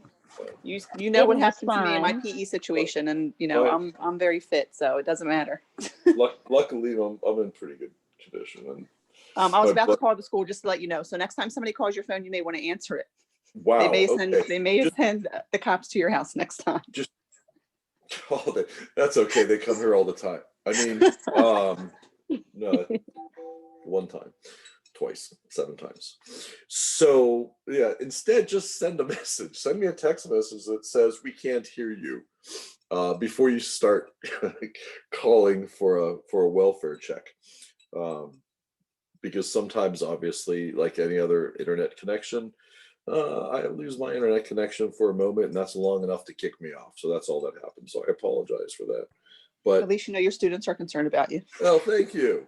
And you missed out on a really good lecture about hair, but that's okay. It wasn't that important. Hair is not that important.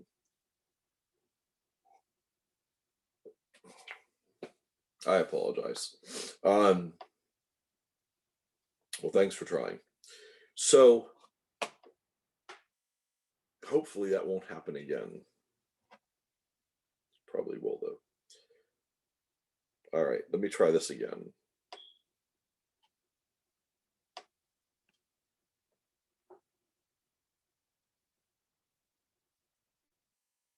Since I don't know how long I was gone, we'll just go through the hair another time. Definitely. Oh, there's a good one. Gray hair. Why do gray hairs happen? Well, because the thing that gives hair its color is one of the things is the melanocytes, and the melanocytes are cells that produce pigment, and the melanocytes can die. And that's what happens when melanocytes die. They create no pigment, so the hair comes out without pigment, which is why it has that whitish gray color in some of us older people as we get older. Okay, I'm not going to worry about that. Nails, fingernails and toenails, they're there for a purpose. The reason they are there is to protect the tips of our fingers, tips of our toes. They too start out as living cells that change, and as they move up and forward, they create this nice hard outer shell. And there is a area, you can actually see it, it's sort of a transitional area at the base of your nail. It sort of looks like a white half moon area. That's the lunula, and that is a transition, one of the transition areas where the cells are going from living cell to where they're moving up into becoming the non-living outer keratinized cells. There's even some dead cells at the very base of your nail called a cuticle, and that actually helps to keep things from getting underneath the nail into where the living nail cells are, because if they do, it's very difficult for the immune system to put up a good fight in that area. So you probably know someone who's had a nail infection before, and they will tell you that they are a pain in the neck to get rid of. And that's the reason, because we don't have a great immune system functioning in the nail bed. And that cuticle is supposed to help keep things from getting underneath and into that area. And of course, when women get their nails done, the first thing they do is cut away all that dead skin that actually is there for protection. Just an FYI. You can kind of see it here. One of the things that we see when we look at patients, one of the things we look at actually, when we look at patients, we look at the growth of the nail. And we can see changes that occur in the nails that could indicate some sort of deficiency in the nutrient delivery system. So the actual nail will get thickened and sort of round over. We call that clubbing. of the fingernails. And this is typically caused by long-term deficiency in the nutrient and oxygen delivery system. That means it could be the result of anything with the heart, like congestive heart failure, something with the lungs, like emphysema, someone who's been smoking for 40 or 50 years. You can see their nails get thickened and rounded over. Or it could just be one of those weird hereditary traits that some people have. And they'll say, yeah, my nails have always looked like that. My dad's look like that. My grandfather's look like that. So it's just a clue indicating that there's a condition. But it's one of the things that when we look at patients, you might not notice it, but we do take a look at hands and fingernails to get an idea of blood flow to those areas. Okay. Here's a couple of some good terms here.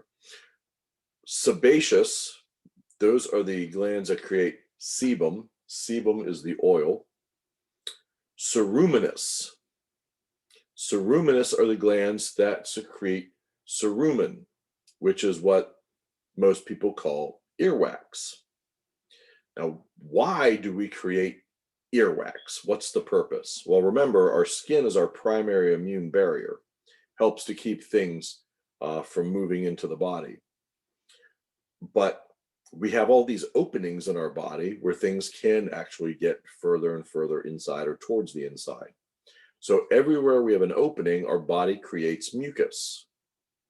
And mucus is a sticky substance that's going to trap those things.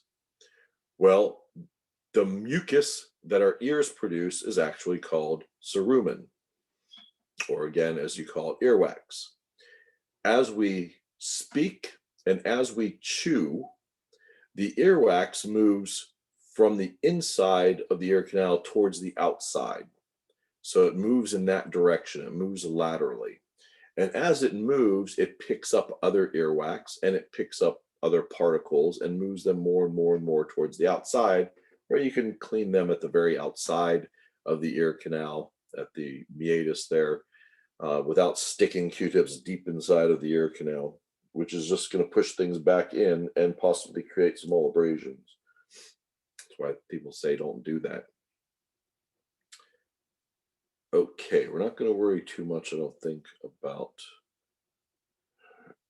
eccrine or apocrine. I think those are in the other ones anyway. Oops, in the other lectures anyway. Actually, this is just a good picture of the skin. Very simple, just leaves out some of the blood supply.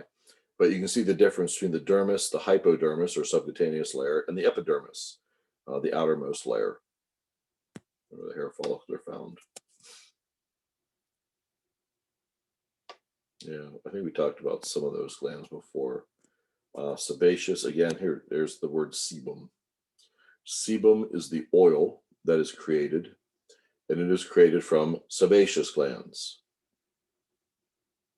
Notice that when the oil accumulates and becomes blackened, the oxidation, that creates a blackhead.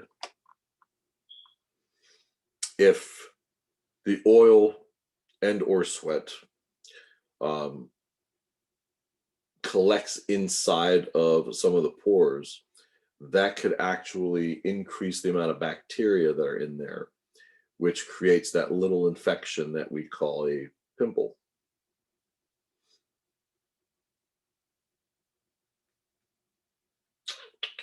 I think I talked about those other things already. I did. Cerumen, earwax, from the ceruminous. Okay, that took us there. Good. I think this is scalded. Okay, good.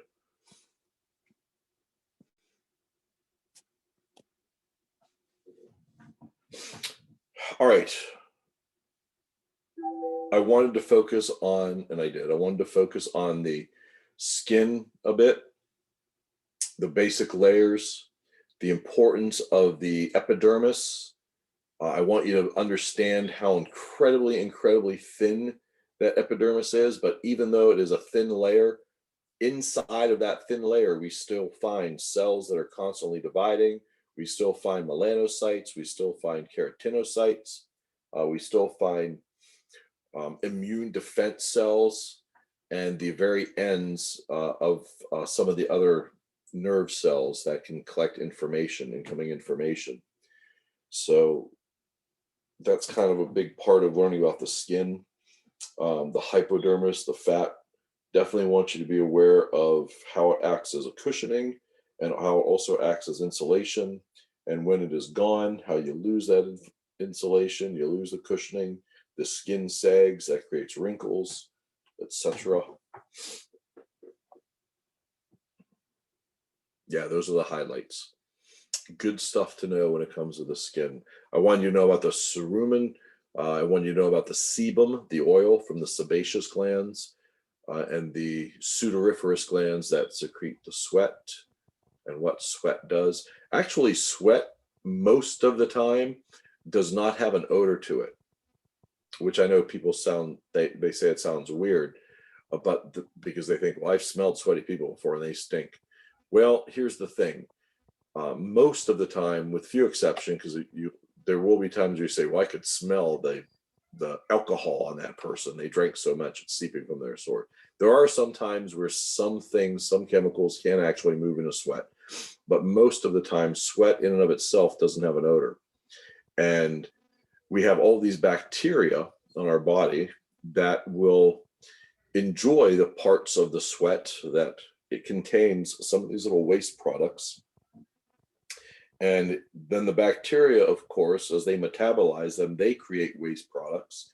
And it's the collection of those waste products that the bacteria create that actually stinks.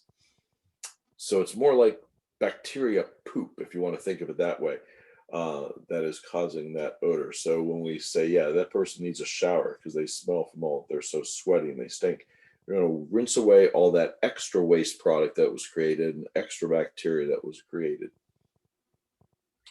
But typically it does on its own. That's going to take us into this next part. Now, this next part is one of my favorite parts of teaching anatomy because the skeleton is so incredibly important in so many ways. Obviously, in the framework sense, and of course in the bone marrow sense for producing red blood cells, and helps in the movement of the body and the protection of the body. But there's so many other reasons. For instance, it's one of the last parts of the body to leave when everything else is destroyed by bacteria and is dried out. The skeleton remains intact for a long period of time. The skeleton is also important to learn because there are names of things that we'll learn about that are named after the bone that they're next to. For instance, the femoral artery is the artery that runs along the femur. The femur is the longest, strongest bone in the body, the bone of the upper leg and the thigh.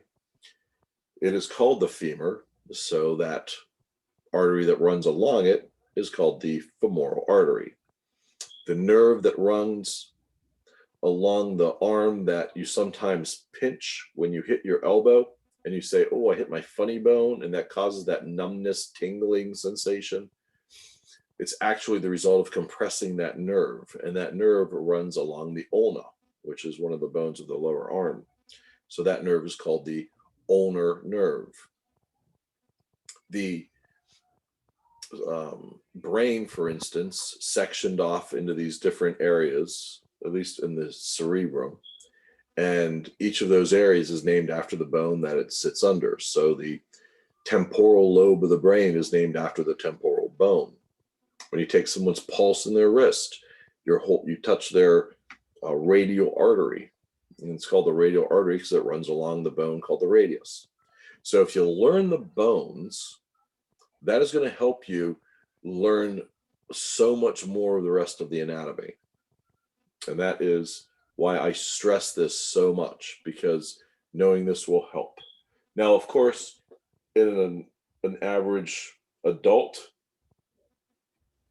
we say there are 206 bones in the body, which is a good average, which is a good number. But like I may have mentioned before, If you ask an anatomist, they will probably tell you that it's closer to 197. The reason for that is because bones tend to fuse together in some areas. And so do you really still consider those two separate bones, or is that now one bone all in of itself? And that's where people sort of agree or disagree. But I'm a member of the American Association of Clinical Anatomists, and believe me, there's both sides of the fence there. So we go with the 206. That's what all the books say. That's what you're going to hear people say. So the number of bones in the adult human, 206. FYI. Thank you. Auntie, we have mommy and daddy. Mommy went to daddy's fixing your bed. Okay. It's a lot of kids in the background. Just one. Okay. So of course the skeleton, as it's put together, creates a framework that adds to the support. Protection is really important. Imagine the most delicate and sensitive and important organ in our body, our brain, has to have full protection, which is why it sits within the cranium, part of the skull. It completely surrounds it. The spinal cord also has to have a great deal of protection as it runs down and sends out messages and has incoming messages back to it that's going to go back up to the brain. So in order to protect the spinal cord, it's surrounded by bone in each of the vertebrae. The difference is the vertebrae are separated because we do want to have a certain amount of movement. The thoracic cavity has the bones in the front, the bones of the sternum, that help to protect the heart, and the ribs help to a certain extent to help protect the lungs and create that cavity for them to enlarge. Calcium, I'm not going to worry as much about phosphorus, but I'm definitely going to talk about calcium, because calcium is so important in a lot of different biochemical pathways, including muscle contraction. And the reason that is important is because the more muscle mass that a person has, the more calcium they will need.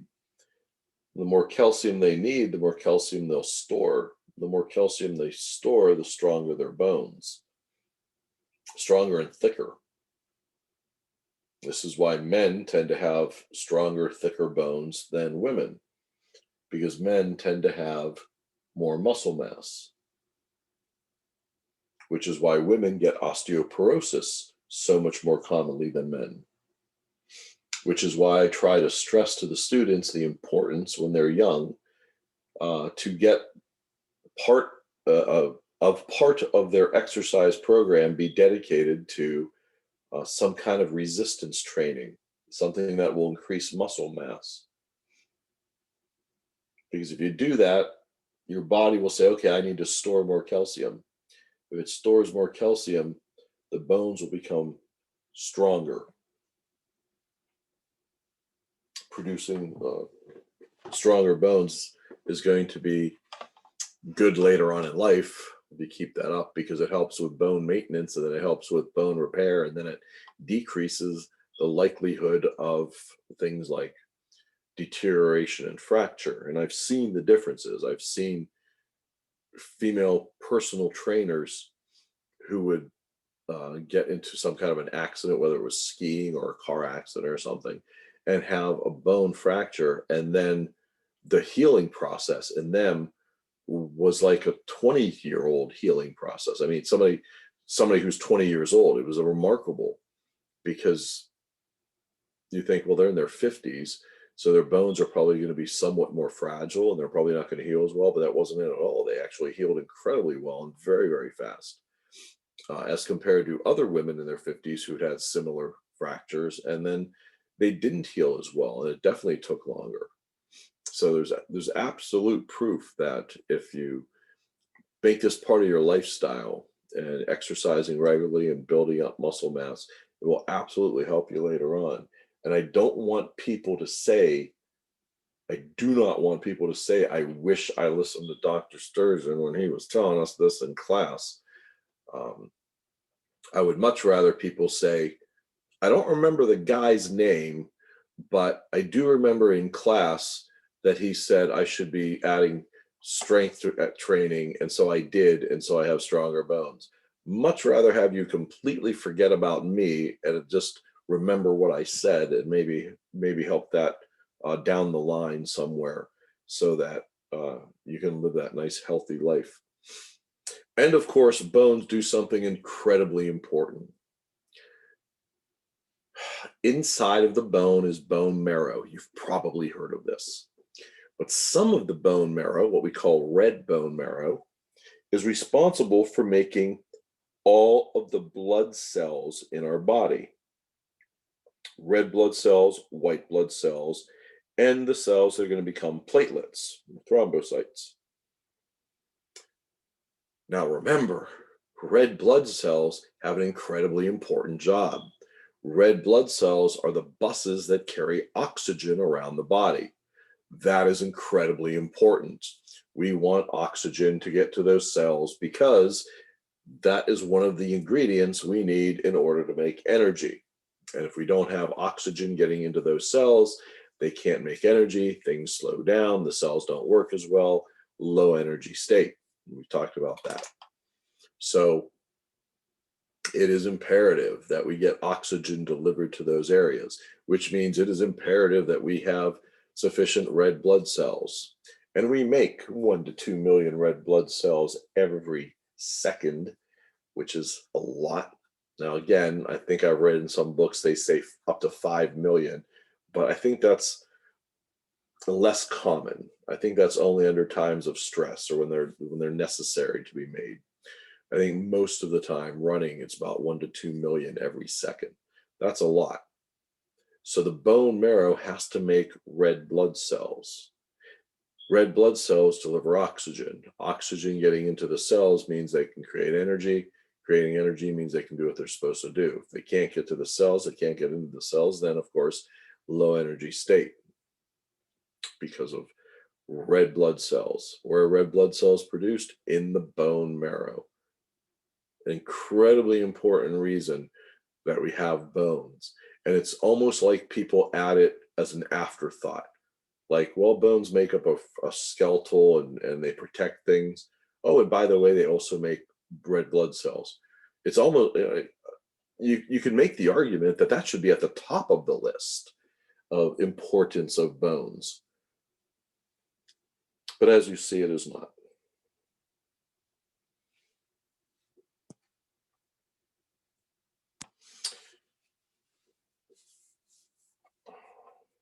The different type, oh, here's actually a good thing of it. The different types of bones. Now, this is not one of these areas that I think is incredibly important for you to remember the different like classifications of bones, because yeah, in some cases it's kind of easy, and in some parts it doesn't really make a difference what you call it. But here's what they are. Long bone, pretty obvious. It looks like a long bone. Flat bone, somewhat obvious because it looks like a, well, flat bone. But if you look at the skull, oh, is it here, Al? If you look at this, dang it. If you look at the skull, which is what you're seeing here, you're looking into the cranial cavity here. You see the bone, it's sort of round. But you think, well, that's not flat, that's round. Well, actually, no, it's still considered a flat bone. It's a round-shaped flat bone, but it's still considered a flat bone. Incidentally, you can also see some of the frontal sinuses here, the openings of the frontal sinuses. Okay. So Yeah, long bone, that kind of makes sense. It's, long. Flat bone, that kind of makes sense. It's, well, flat. And then there's irregular bones. Yeah, irregular. That's kind of weird looking. Has a bunch of different shapes to it, the vertebra. Short bone. All right, sure. These are bones that you might find in the foot or in the hand in this case. And then there's bones that are connected to the tendons. And these are the sesamoid bones. And what they're showing you here is a patella. I've always threatened to bring one of these in to have it as part of an exam, because most people would say it's just a rock, because that's kind of what it looks like. But it's also one of the last bones to form, the kneecap. This bone doesn't actually form into solid bone until somewhere around 5 years old, average. So you can see the classifications of them here, but it's kind of easier to look at them, look at examples like this. Like I said, the one that confuses people a little bit is like the flat bone, because if you look at the skull, it kind of looks round. You think, well, that's not flat, but it does fall into that category, as does part of the pelvis, for instance. This is a bone right here that is not funny, but it is the humerus. That is the bone of the upper arm, and it has a ball and socket joint to it. So where's my skeleton?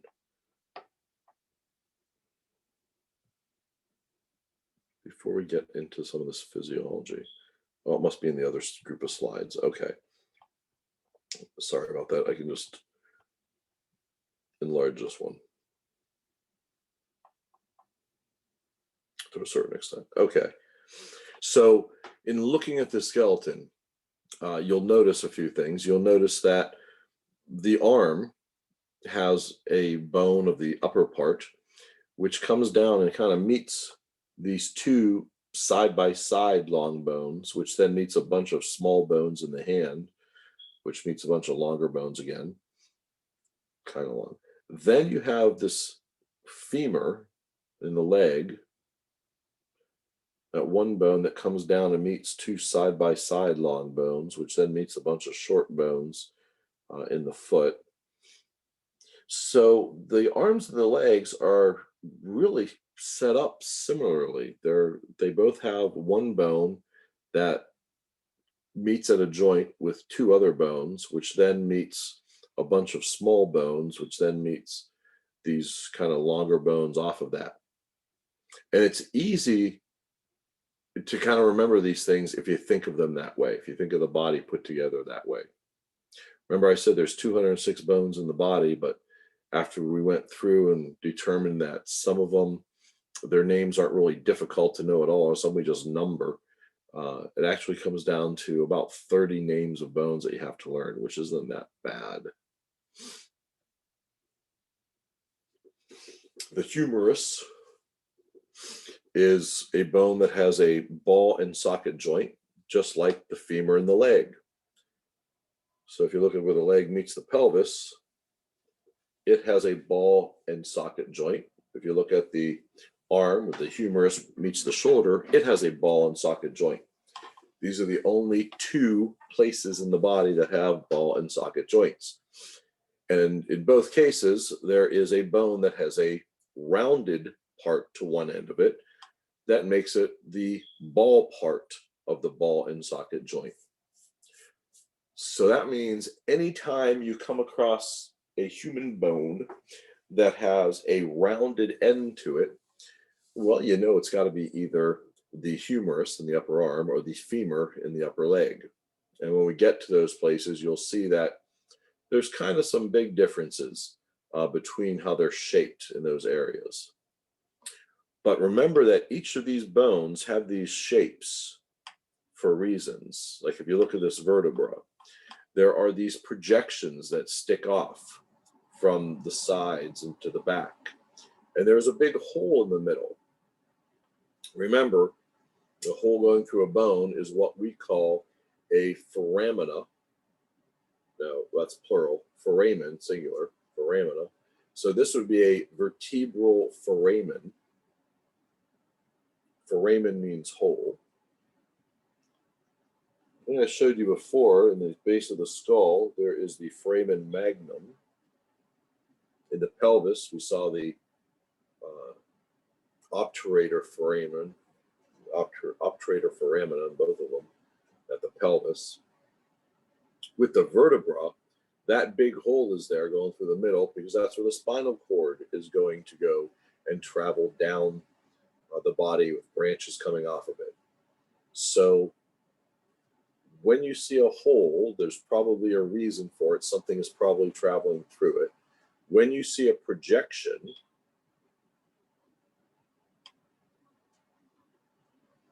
those aren't good examples. When you see a projection like this, that means there's probably something that attaches to that, like a tendon from a muscle or a ligament from another bone that's going to help maintain the alignment of the bones, but they're there for a reason. Even this groove that you see running down this way is there for a reason. In this case, it's going to be for a bicep muscle, the part of the tendon of the bicep muscle. All right, where are we? 26.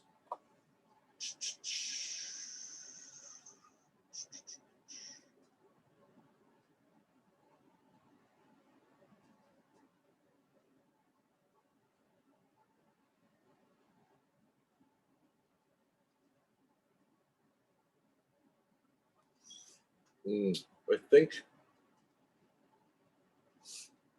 think we'll come into the physiology right after.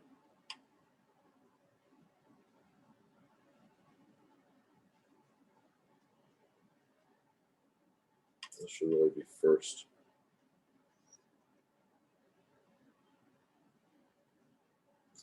Just real quickly. If you look at this bone right here, we'll look at just that one part of it. We know that this bone is not the bone of the upper arm. We know it's not the humerus. We know it's not the femur because those have a rounded end, at least on one end of it. In this case, it is the tibia. And you'll notice that in this type of a long bone, there is a long shaft called the diaphysis. Here. And then there are somewhat rounded ends called the epiphyses.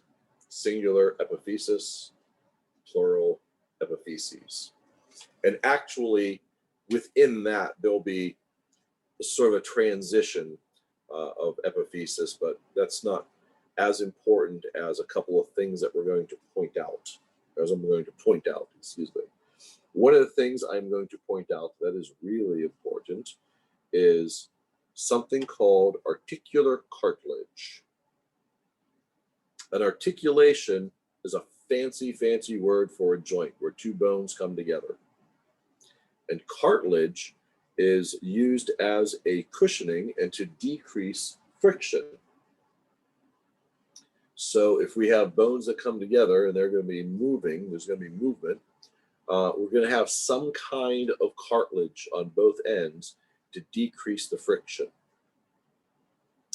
And then we have something called the epiphyseal growth plate. Here they call it the epiphyseal line. Now, the reason for this, as we will see, is because all of our bones start out as a type of cartilage. So when we are developing in the uterus, our bones that are growing, they're growing as mostly cartilage. And as we get older and older in the uterus, those bones are undergoing these changes where the cartilage is changing into more solid bone. But even when we're born, our bones still are made up of majority of cartilage, which is good. This is why a baby is so flexible and can move through that birth canal so well, because the bones still have some flexibility to them. They're not all completely solid yet, and that takes some time to go through this process, what we call ossification. And the last place for that to occur is right here at that epiphyseal line, or what we call the growth plate. So new bone is continuously created here from that cartilage tissue that is in that part of the bone, which allows the bone to grow longer, which means we grow taller, which means our arms get longer, our fingers get longer, until that last bit of cartilage changes to solid bone. And then the person will not grow any taller. That usually occurs by the time a person is in their 18th year. So in other words, not on their 18th birthday, not halfway through, but sometime before or during. I think we're back. All right, I'll tell you, I just went onto Canvas and I put on your announcements, I think it is. Yeah. The video from YouTube, the link to the video of the bones. So that way you can review that, and hopefully we'll get through as much as this. Otherwise we'll have to be a little bit further behind, but that's okay. So you should be able to click on announcements and you'll see it, bone video on YouTube, and click on that. And you'll see the link right there. You can play it right there, or you can play it through YouTube, either way. But that way, hopefully it'll help this as well.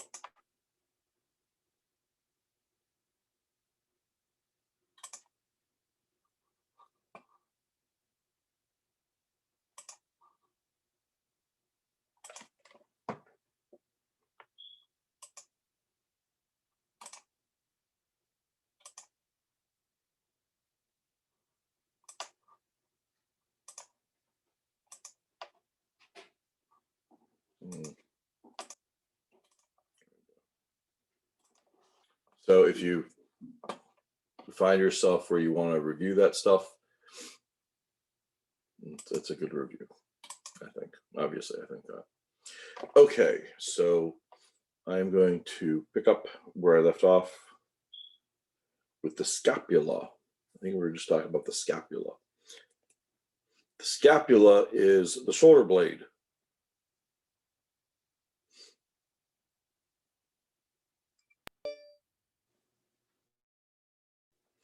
And we can see the anterior view of it this way. Notice the bone of the upper arm, the humerus, with its ball and socket joint.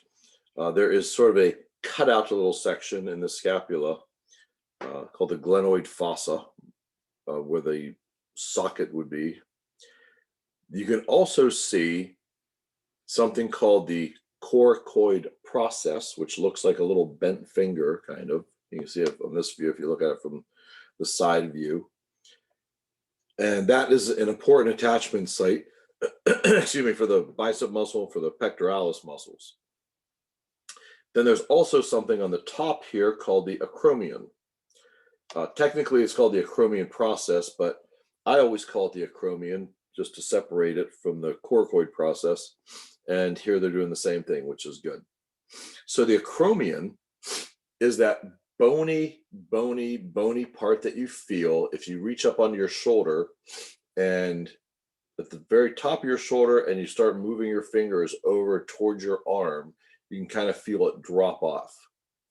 That is something we actually will use as a landmark, where you can find that and then go about 3 centimeters below that will be a top border for an injection site. So if you're giving injections like into the muscle, the deltoid, there is sort of a visualized rectangle that makes up the area where you'd want to inject into. And the top border of that is about 3 centimeters below the acromion.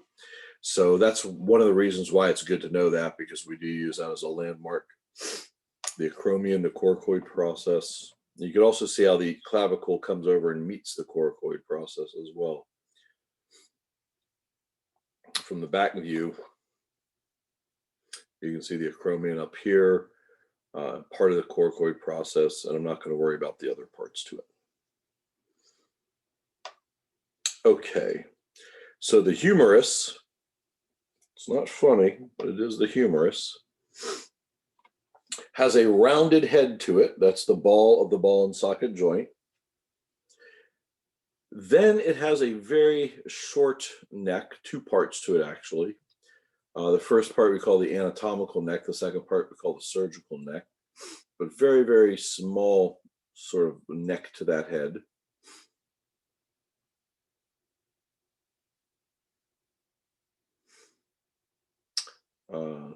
You can see the intertubercular groove. That is where one of the tendons from the bicep muscle is going to attach. As we move to the distal end of the bone, you can see the epicondyles. There is a lateral epicondyle, meaning more towards the side, and a medial, meaning more towards the body. Then you have these two bones that make up the lower arm bones.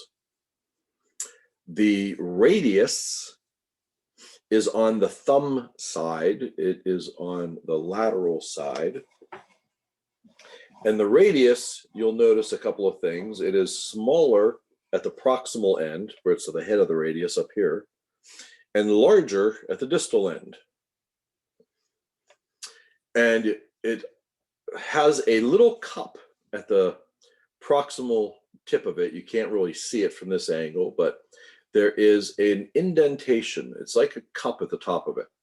And the reason for that is because the radius is going to pivot, so that when you have your arm out in front of you and your palm is facing up, you can flip your hand so where your thumb goes from the medial side to the lateral side, and the radius is going to pivot with it. In other words, it's going to cross over the other bone, which is why I will say, you'll hear me say, the radius follows the thumb. The ulna is the other bone of the lower arm. The ulna is larger at the proximal end and smaller at the distal end. So they're opposites of one another in that size and shape. And this kind of makes sense, because if you've ever tried to put shoes in a shoebox, you know you have to kind of flip them so that they fit. So the radius is smaller at the proximal end, larger at the distal end. The ulna is larger at the proximal end and smaller at the distal end. The ulna also has a C-shaped cutout that goes right around that capitulum of the humerus. So the ulna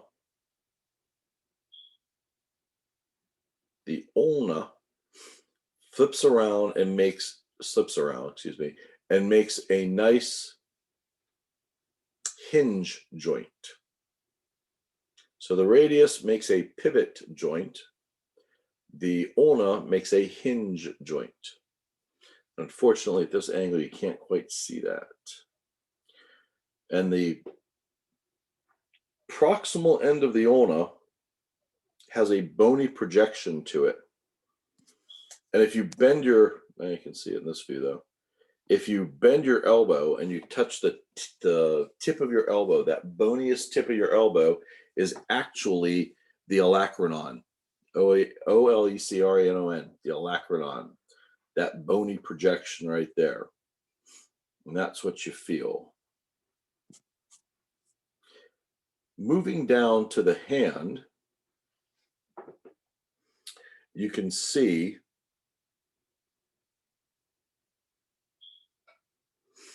that the radius is on the thumb side, the ulna is on the medial side or the pinky side, the 5th digit side.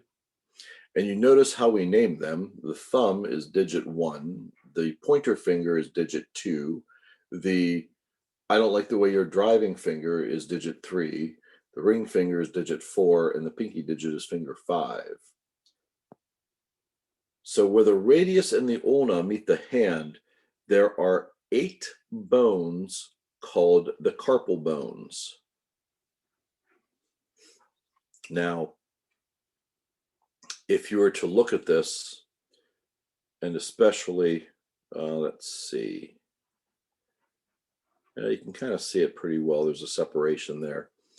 But if you're going to go around and count them, and again, for this class, I'm not going to hold you responsible for knowing the 8 carpal bones. You do need to know there are 8 carpal bones. That you definitely want to know. There are 8 carpal bones, but you do not need to know the individual names of them. And sometimes when you look at a skeleton, if you're looking at a real skeleton, or if you're looking at a model of a skeleton, if you try to count them, you might end up with only 7. And the reason for that is because the triquetrum and the pisiform are actually fused together. You see the triquetrum and the pisiform are actually fused together. So it kind of looks like one bone. But again, at this level, don't worry about that. You can learn those another time in a more advanced anatomy.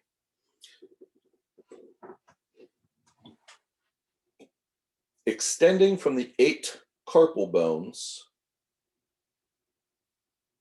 there are 5 metacarpal bones.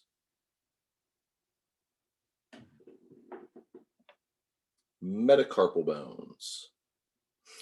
And we just name them right side, left side, 1, 2, 3, 4, 5. Starting with the thumb as 1. So the metacarpal bones come up through your hand and they make up that knuckle. So if you look at your index finger, the point where your knuckle is, where your finger begins, is right here, the distal end of that metacarpal. Now, how do you know those are called metacarpals? Well, you can ask them. You can say, hey, do you know the carpal bones? And they'll say, yeah, we metacarpal. Because we metacarpal because they're like neighbors. Okay, maybe that one does better in person. Anyway, so from the metacarpal bones come the digits, the fingers. And each of these is going to have 3 separate bones. 1, 2, 3, 1, 2, 3, 1, 2, 3, 1, 2, 3. And they're called the phalanges. Singular, phalanx. Proximal. The next one is called middle, or you'll hear me sometimes say intermediate. And then the distal one is called the distal phalanx. So there are 3 bones in each finger except for the thumb, because we have the metacarpal, and then we have a proximal phalanx and a distal phalanx, and that's it. And that kind of makes sense. I mean, if you look at your fingers, you bend it, there's 3 parts to your finger. Each one of those parts has a separate bone in it. Except for your thumb, there's only 2 parts to that. So again, the good news is there's not really new names to learn. Like they don't have all individual names like the carpal bones do. We just numbered them, call them proximal, middle, or intermediate, and distal, which is good. Okay. Here we have a lateral view of what looks like the right innominate bone. So if you look at a pelvis, there's the sacrum in the middle. That's the 5 that are fused together. And then, let's see if I can put this in half. There is an innominate bone on one side and a mirror image on the other side. So the pelvis is kind of made up of 3 basic parts. Now, the important bones to remember of the innominate bones are the ilium, spelled I-L-I-U-M. That's an important thing to remember because there's also something called the ileum, spelled I-L-E-U-M, which is the longest part of the small intestines. So that is the ileum. The iliac crest is the rounded part of the ileum. The anterior superior iliac crest is right here. So if you feel your hip bone, go towards the most forward and highest point of it, and you feel the anterior superior iliac crest. That's the spine part of it. Ileum, I-L-I-U-M. There's not a good shot of the pubis. Another kind of, it's a little bit better. The pubis, you can see here, pubis, right and left side, and there's cartilage right in the middle called the pubic symphysis. It's a little difficult to tell at this angle, but the ischium is kind of the part that you're sitting on right now, the ischium. And then you could see the spine of the ischium right here, or if you're looking inside the pelvis, you can see the spine of the ischium or the ischial spines from either side. And that's a nice point of reference. The importance of the ischial spines, these are what we use as a reference point when we're determining the shape of the birth canal, whether it is straight or if the birth canal is diverging, meaning getting wider as it comes towards the outside, or if it is converging, meaning getting smaller as it comes towards the outside. So what we want to feel is we want to feel for a straight birth canal or a diverging birth canal. If she has a converging birth canal, that could indicate an obstruction or an outlet obstruction, which means the baby might not come out that way. So that's an important landmark for us that we feel for when determining the shape of the birth canal. And then you see the acetabulum, spelled A-C-E tabulum. The acetabulum is the socket to the ball and socket joint of the leg. I'm not going to worry about these openings here. Those are the obturator foramen. I'm not going to worry about that. So there's the ileum, the iliac crest, the pubis, the pubic symphysis, the ischium, the ischial spine, and the acetabulum. Now here, I think we saw this, some of us saw this. I said that when you have a pelvis and you want to determine male or female, one of the first places I look at is the sub-pubic angle. And you can see in the male, pardon me, it is a much more narrow. In the female, it's much wider. But again, people are different. So you can get that area where it's sort of in between. So this is just one more thing that you can sort of look at. And then you can see that pelvic outlet and the coccyx. You can see in the pelvic outlet especially how much of the coccyx moves into it. And then the shape of the inlet.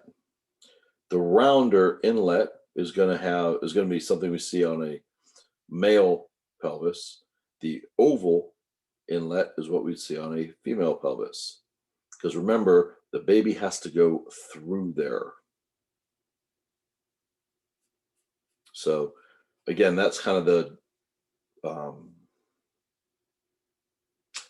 order I look at. If I pick up a pelvis, I first look at the subpubic angle, then I look at the pelvic outlet to see where the coccyx is within that space, and then I look at the overall shape of the inlet. And putting that together, you can come up with a pretty good idea of if this is male or female.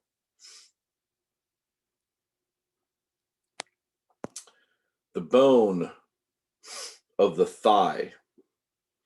This is the femur, the longest, strongest bone in the body. It is part of a ball and socket joint. If you look at the head of the femur, there's a very rounded part to it, followed by an obvious neck, a long neck. Remember the humerus, it didn't really have much, had that little bit of an anatomical neck and surgical neck, but this really has a projection of neck. So immediately you could tell the difference. If you find a human bone and it has a rounded part to one of the ends, you know it's either a humerus or a femur. If it has a long neck, it's a femur. If it has a short little anatomical neck, it's a humerus. And I know you might say, well, I'll just look at its length because of course it's going to be longer. Well, you got to remember, babies are still going to have a femur. It's going to be, or children even, it's going to be the same shape of an adult femur, but it's going to be much shorter. So you can't just go by, well, is it shorter or longer? Especially if it's the only bone you have in front of you. So, I mean, technically, you could get half of a bone, just like this, and know by looking at this half of the bone that you have a human bone, and we have a human femur specifically. That goes down to meet these two side-by-side bones of the lower leg. Now, so the next one, no. They didn't include the patella. The patella would be the kneecap, so it would come a little bit just before these two bones. And there's something that you'll notice, I hope you'll notice. These are the tibia, which is more centrally, it's more in the middle of the lower leg. And then the fibula.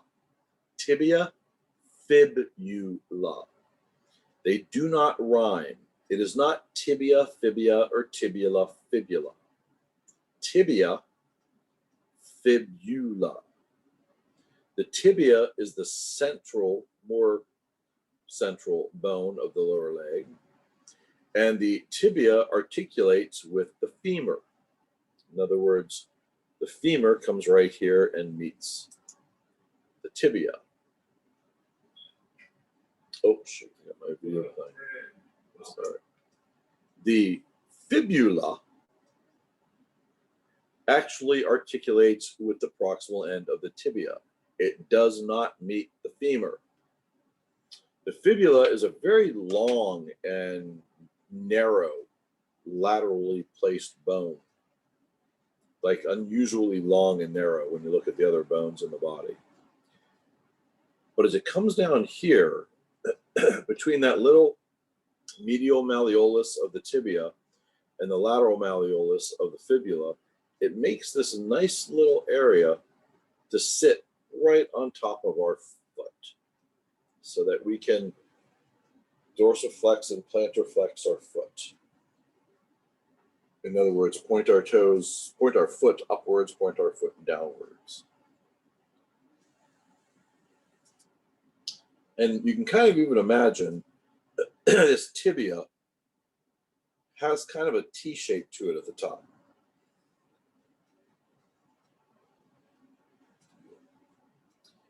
They both come and rest down upon these bones of the foot. There are 7 of these bones of the foot called tarsal bones. There are 7 tarsal bones. That's different from the wrist. The wrist had 8 carpal bones. This has 7 tarsal bones. And again, they have individual names, but the 2 that you should know is the talus, also known as the astragalus. But that's, I think that's an older term. I ran across it in a couple of journal articles. Astragalus. but I think everybody now just calls it the talus. That's kind of the main ankle bone that the tibia comes down and rests upon. Then there's a big heel bone called the calcaneus. And compared to the size of those other bones, it's pretty big. It's the main heel bone, the calcaneus. That is 2 of the 7 of the tarsal bones. So then there are these long bones that extend from that, and we call them the metatarsal bones. Remember, since we're still talking about digits, we just number the digits 1, 2, 3, 4, 5, and therefore the metatarsal bones are also labeled 1, 2, 3, 4, 5. And if you look at these toes, they're designed just like fingers. They are called phalanges, plural, or phalanx, singular.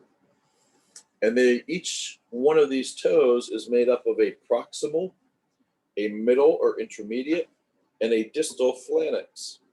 That is true for all of the toes except for the big toe. Just like the thumb, it only has a proximal and distal.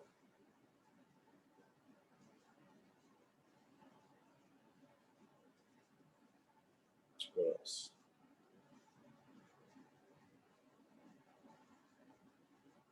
Oh, you'll hear me use the term hallux, H-A-L-L-U-X, hallux. The hallux is another name for the big toe. Hallux. All right, that's what I have to say about that. Come on.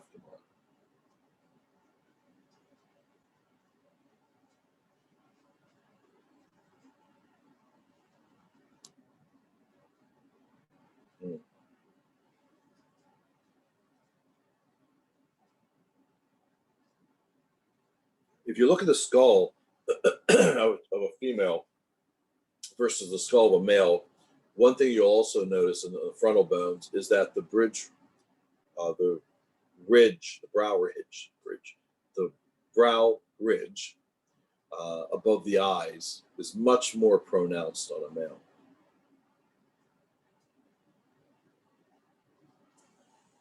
FYI.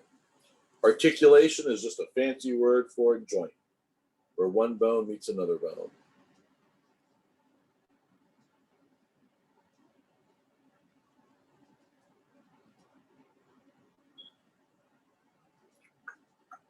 Let's look at a couple of these joints.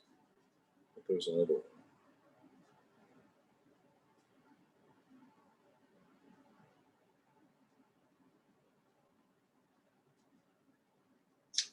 Let's start with this one actually. The syndesmosis joint with this ligament connecting the two bones this way. Now, if you look at just the ulna and the radius, remember the radius is on the thumb side, the ulna is on the pinky side. So when you turn your hand, like you have your hand out like you want money, say, give me money, and then you flip your palm over, the radius is going to flip over the ulna, and it's going to allow for that because of this type of a ligament. Sutures, we talked about already, where bone came together and met bone and fused into one solid part.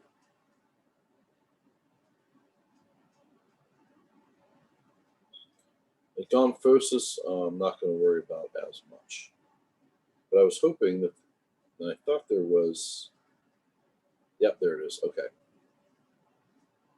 Go through this. Episode 241. All right. So here we have a bone meeting another bone. Bone meets a bone. If they're going to be moving, then there's going to be friction. If there's going to be friction, they have to add cartilage. We call that articular cartilage, the cartilage where they meet. That works out really well. But sometimes there's a lot more movement in some of our joints. So if that's the case, we have to add fluid to the area. and we create what's called a synovial membrane. And within the synovial membrane, there is a fluid called synovial fluid, which is going to act as a lubricant so that we can easily move those joints. So think of your knuckles, for instance, your hand. You crack your knuckles and someone says, if you do that, you're going to get arthritis. That just isn't true. You're not going to get arthritis from that. You can crack your knuckles all you want, all day long. Because all you're doing is you're stretching this membrane that's around there, this capsule, and you're shifting the fluid. So when people crack their knuckles, it is not cracking bone, first of all. They'll be screaming in pain. They're not cracking bone. All you're doing is stretching this tissue, flexing the fluid. Now, that works out really well in places like the fingers. But what about the knee?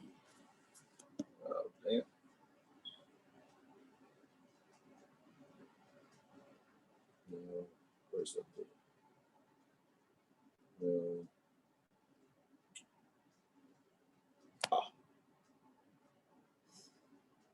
In places like the knee, we're going to have a lot of movement that occurs. So that makes sense that there's going to be cartilage on both of those bones. There's going to be articular cartilage. Then there's going to be a capsule around it. That makes sense. Got to make some fluid and keep it in that area. But they're also going to add these additional layers of cartilage called a meniscus, or menisci for plural.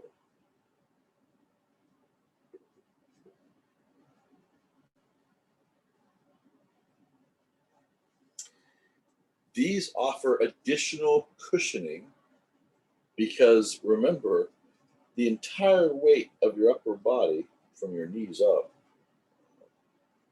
comes down and contacts these points. So this is why people can get things like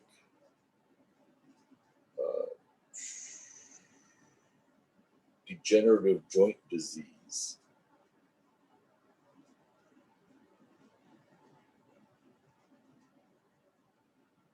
Something else.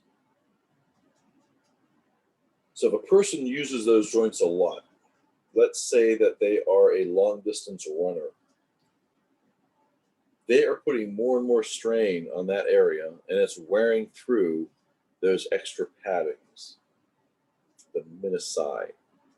Eventually, what will end up happening is the cartilage will just be running on articular cartilage, and then that will get worn through, and now the person will be in a lot of pain, so you're going to have to replace the knee. If they get it early enough, they can actually do a swap out of the meniscus. Oh, one more thing while we're looking at this. You'll notice that the top bone is the femur, the bottom bone is the tibia. Here's that patella that's just above it. They also show the bursa here. I think I talk about this in the muscle section a little bit, but one thing the body doesn't like is friction. And if you have a whole bunch of ligaments and tendons and things crossing over one another, well, there's a potential for friction. So in a lot of these areas, the body will sort of pack away a little packet of fluid that helps to decrease that friction. So that's what they're showing there in the bursa.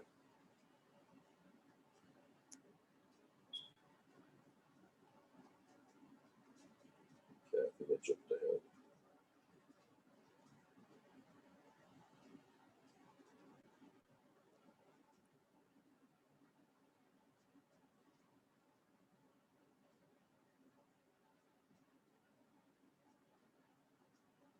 All right, I think that's good.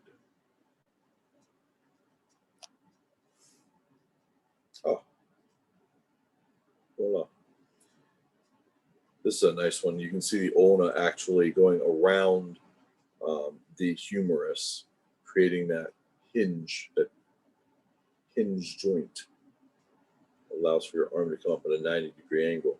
You can't quite see the cutout with the radius. It allows it to pivot. I'm going to show you it's there. All right, I think that's about good. Yeah.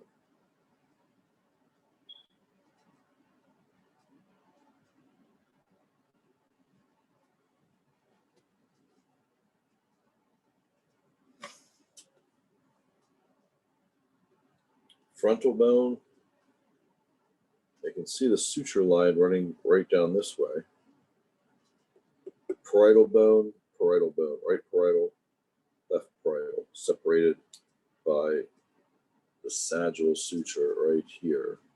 That metopic suture would continue right down on here, but most don't have that. Not a bad thing if you do. The occipital bone, here in brown, remember that goes all the way underneath. There's the foramen magnum. The temporal bone in orange. Here's that mastoid process, and you can kind of see the styloid process back in here. And notice how there's like a space right here where the temporal bone comes out and meets this blue bone. That's the zygomatic bone, the Z bone. In yellow, holding the upper teeth, is the maxilla. And beneath that, the only movable bone in the skull, mandible. I thought we were going to be able to get to bones, but I'm afraid not. Here is the hyoid bone. Here is the laryngeal cartilage. Here's the laryngeal prominence. So this is actually what people would call the Adam's apple. So it's above that, there is this bone that does not articulate with another bone. That is the hyoid bone. This is the laryngeal cartilage, or some people call it the thyroid cartilage, because that's what this is right here. This is the thyroid. It's U-shaped. But that little projection everybody has. It's just more obvious in men. That's why I call it the Adam's apple. And then very quickly you can see with these vertebrae, you can see how the spinal cord in yellow here goes down through that vertebral foramina. And as it does, there are these, let me see it better this way, there are these branches that come out, sending information and receiving information that's going to take that back up to the brain.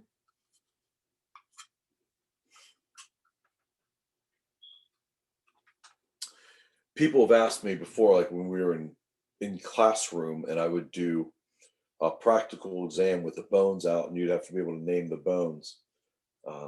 They would sometimes ask if I was going to put a specific vertebra down and expect you to know it. The answer, of course, is no, because I wouldn't know which one it was unless it specifically was the atlas or the axis, the first two in the cervical region,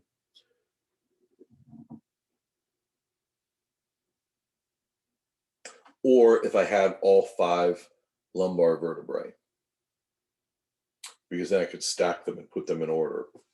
But for the most part, if somebody just took out one vertebra and set it down, I'd be able to tell you if it was most likely from the, well, I'd be able to tell you if it was from the lumbar region or the thoracic region or the cervical region, but I wouldn't necessarily know which one. Well, I didn't expect to run out of time.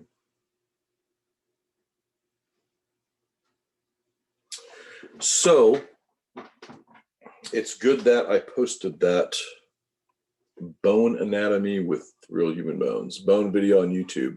It is under announcements Remember, if you go through and take that quiz, please make sure you read through the rest of the slides first. Don't worry so much about the muscle, but the skeleton stuff. And watch that video on YouTube. Which one am I in here? Okay, that's the right one. Yeah. And under the announcement, bone video on YouTube, click on that. And there's a link. We'll take you there, or you can just play it right on Canvas. A little tiny square. Does anyone have any questions? Anyone have any questions about the bones, first of all? It's just memorization. That's it.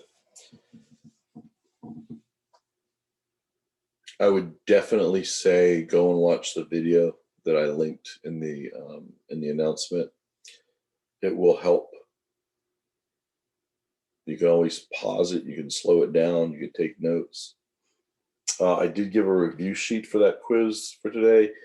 If you have problems with that quiz, please send me a message as soon as possible, because I'm not sure it came out right after deleting the other one last night. So I just have a question about the labs. So are we to try to do the ones that we can do? Or, yes, okay. any lab that you have potential for doing, like if it says, I swear in the one with the microscope, it just showed like the different parts of it. I thought that was part of the lab, like identifying different parts of it, fill in the blank kind of thing, or fill in the arrow, stuff like that. Yes, stuff where it says take a pterodactyl egg and soak it in unicorn butter. Worry less about those. Okay, and you just want us to take a picture of it on paper and send it to you like we do the review questions? That's fine. Yep. Okay. Yeah, you can do that with any of them. And like I said, I went through this week's stuff and I deleted like half of it out. So.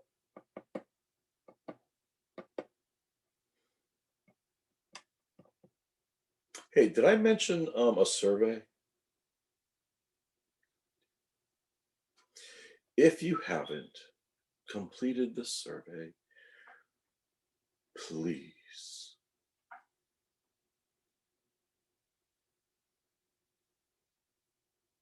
complete the survey, so they'll stop sending me messages.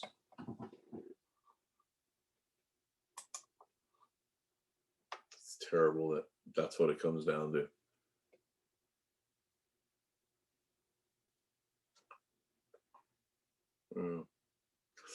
All right, well, please watch the video. I'm telling you, it'll help, because I do get a chance to point out some of the differences, like the humerus and the femur. And remember to like and subscribe. Leave a comment below. Go to the merch store. All right, I go to Patreon. I don't have a Patreon account. It's kind of a waste, but we'll talk. We'll sort of pick up with the muscles next week. I think we're going to do stuff in the lab this coming week too, on Tuesday. They sent me a link for a YouTube video, of all things, of patient assessment. So that's kind of cool. I like doing that stuff. That'll be fun, hopefully. In the meantime, if you don't have any questions, please have a good rest of your day. Stay safe. Stay away from people. Professor, are we going to be taking midterm from chapter 1 to 10?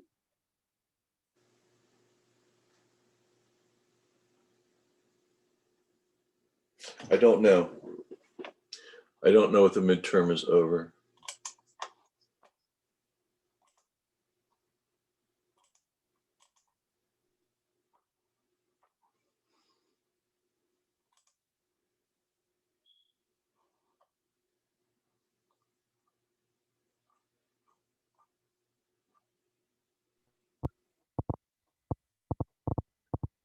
That's in week 6. So right now we're in week 4. So next week, week 5. So it'll probably be everything that we do up through week 5 and maybe even week 6 in the morning. Because I think what I'm going to have you do, I think we're going to go in for the midterm exam.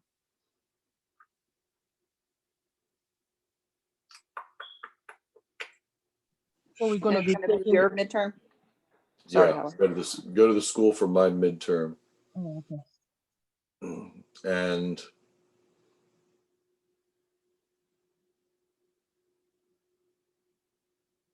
yeah, because if I could, I'd rather do it on paper.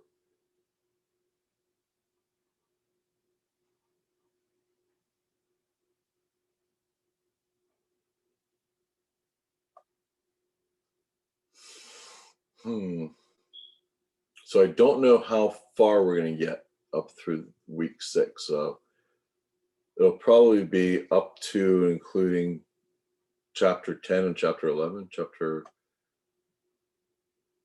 Yeah, because this is 5, 6. No, this is 6, 7, 8. No, 7, 8, 9. 7, 8, 9. Ugh, something like that. So I think it's going to be probably up to chapter 10, maybe chapter 11. Presuming chapter 10 is in the nervous system.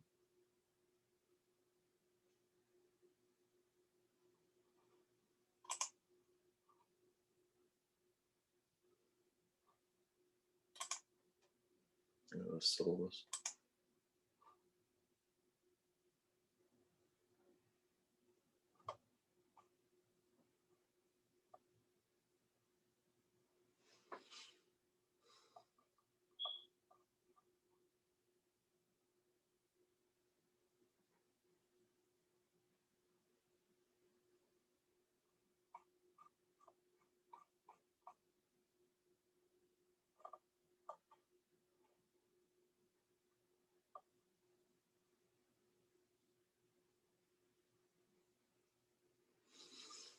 I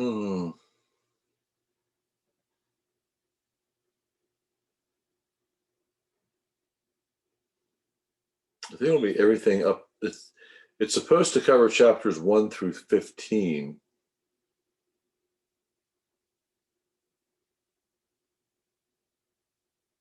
I don't know if we'll get that far. I might have to carry the endocrine system over.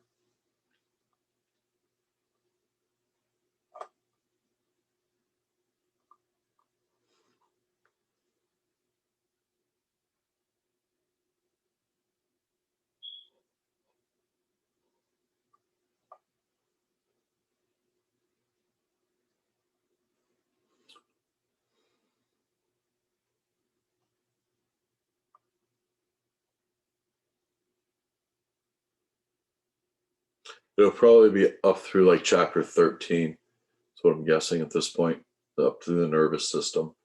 Probably won't do senses, organs.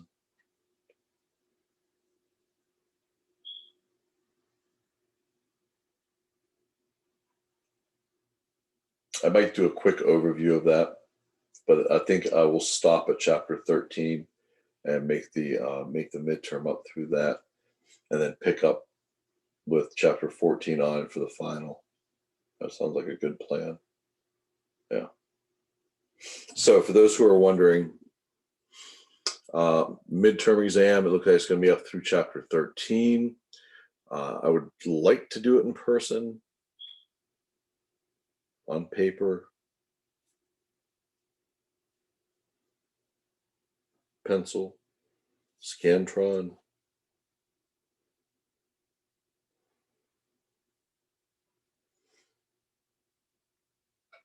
Have you been going in for your other exams? If you've had any? No, we haven't been in the school at all. Well, what about the labs? Oh shoot, I'll have less of them. What about Tuesday? Oh, okay. Yeah, we go in for that, but that's it on Tuesday. As far as our labs, we use ExamSoft, or they put quizzes at the end of the assignments, like in the end of the modules. Yeah. And when I heard about ExamSoft again, I thought, okay, that sounds good. And then I was told, oh no, you won't have it on yours. So, all right, it's fine.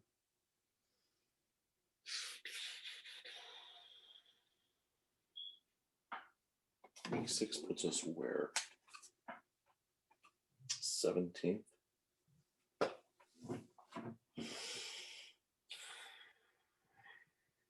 Well, I guess I could do it online.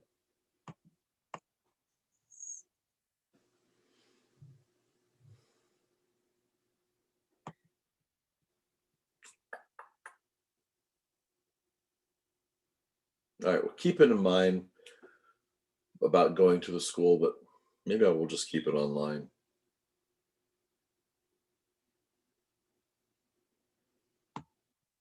Yeah. Yeah.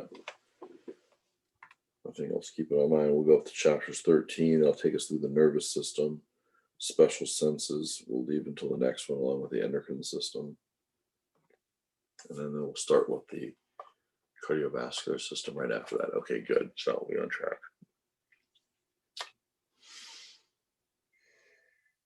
Man, all right.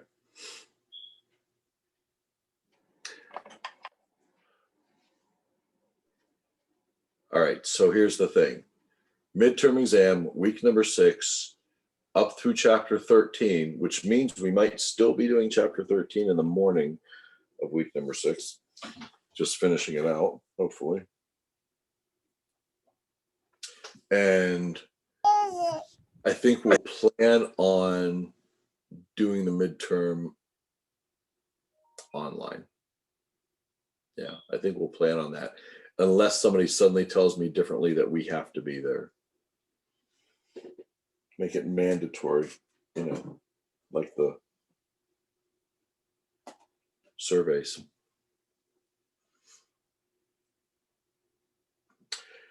All right, let me check real fast here. Did anybody else come in? I don't think there's always Shannon. Okay. Did Erica come back? No. Erica came back, didn't she?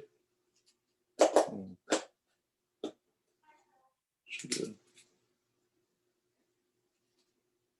Shannon didn't come back. That's a shame.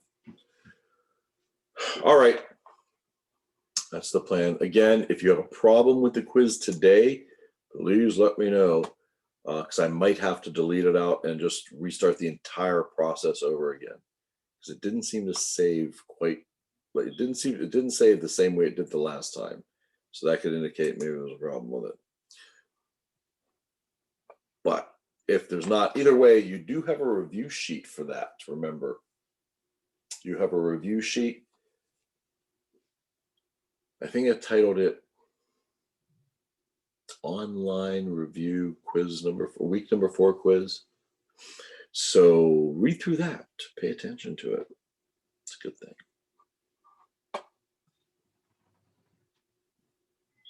And I am going to say goodnight or goodbye. Thank you. So Thank you you. have Have a a good good night. rest of your day. You too. It's not good. I will see you shortly. You gotta do it every day. You gotta Bye, tomorrow. y'all. Tuesday. Seriously. Yeah, did you put deodorant on? No. Stress for that. I'll go with Kai. Put some on. Oh, goodbye, Autumn. I hear the children. Sorry, in the bye. background. That's okay. That's okay. Fine and dandy. The world is like a hard candy Christmas.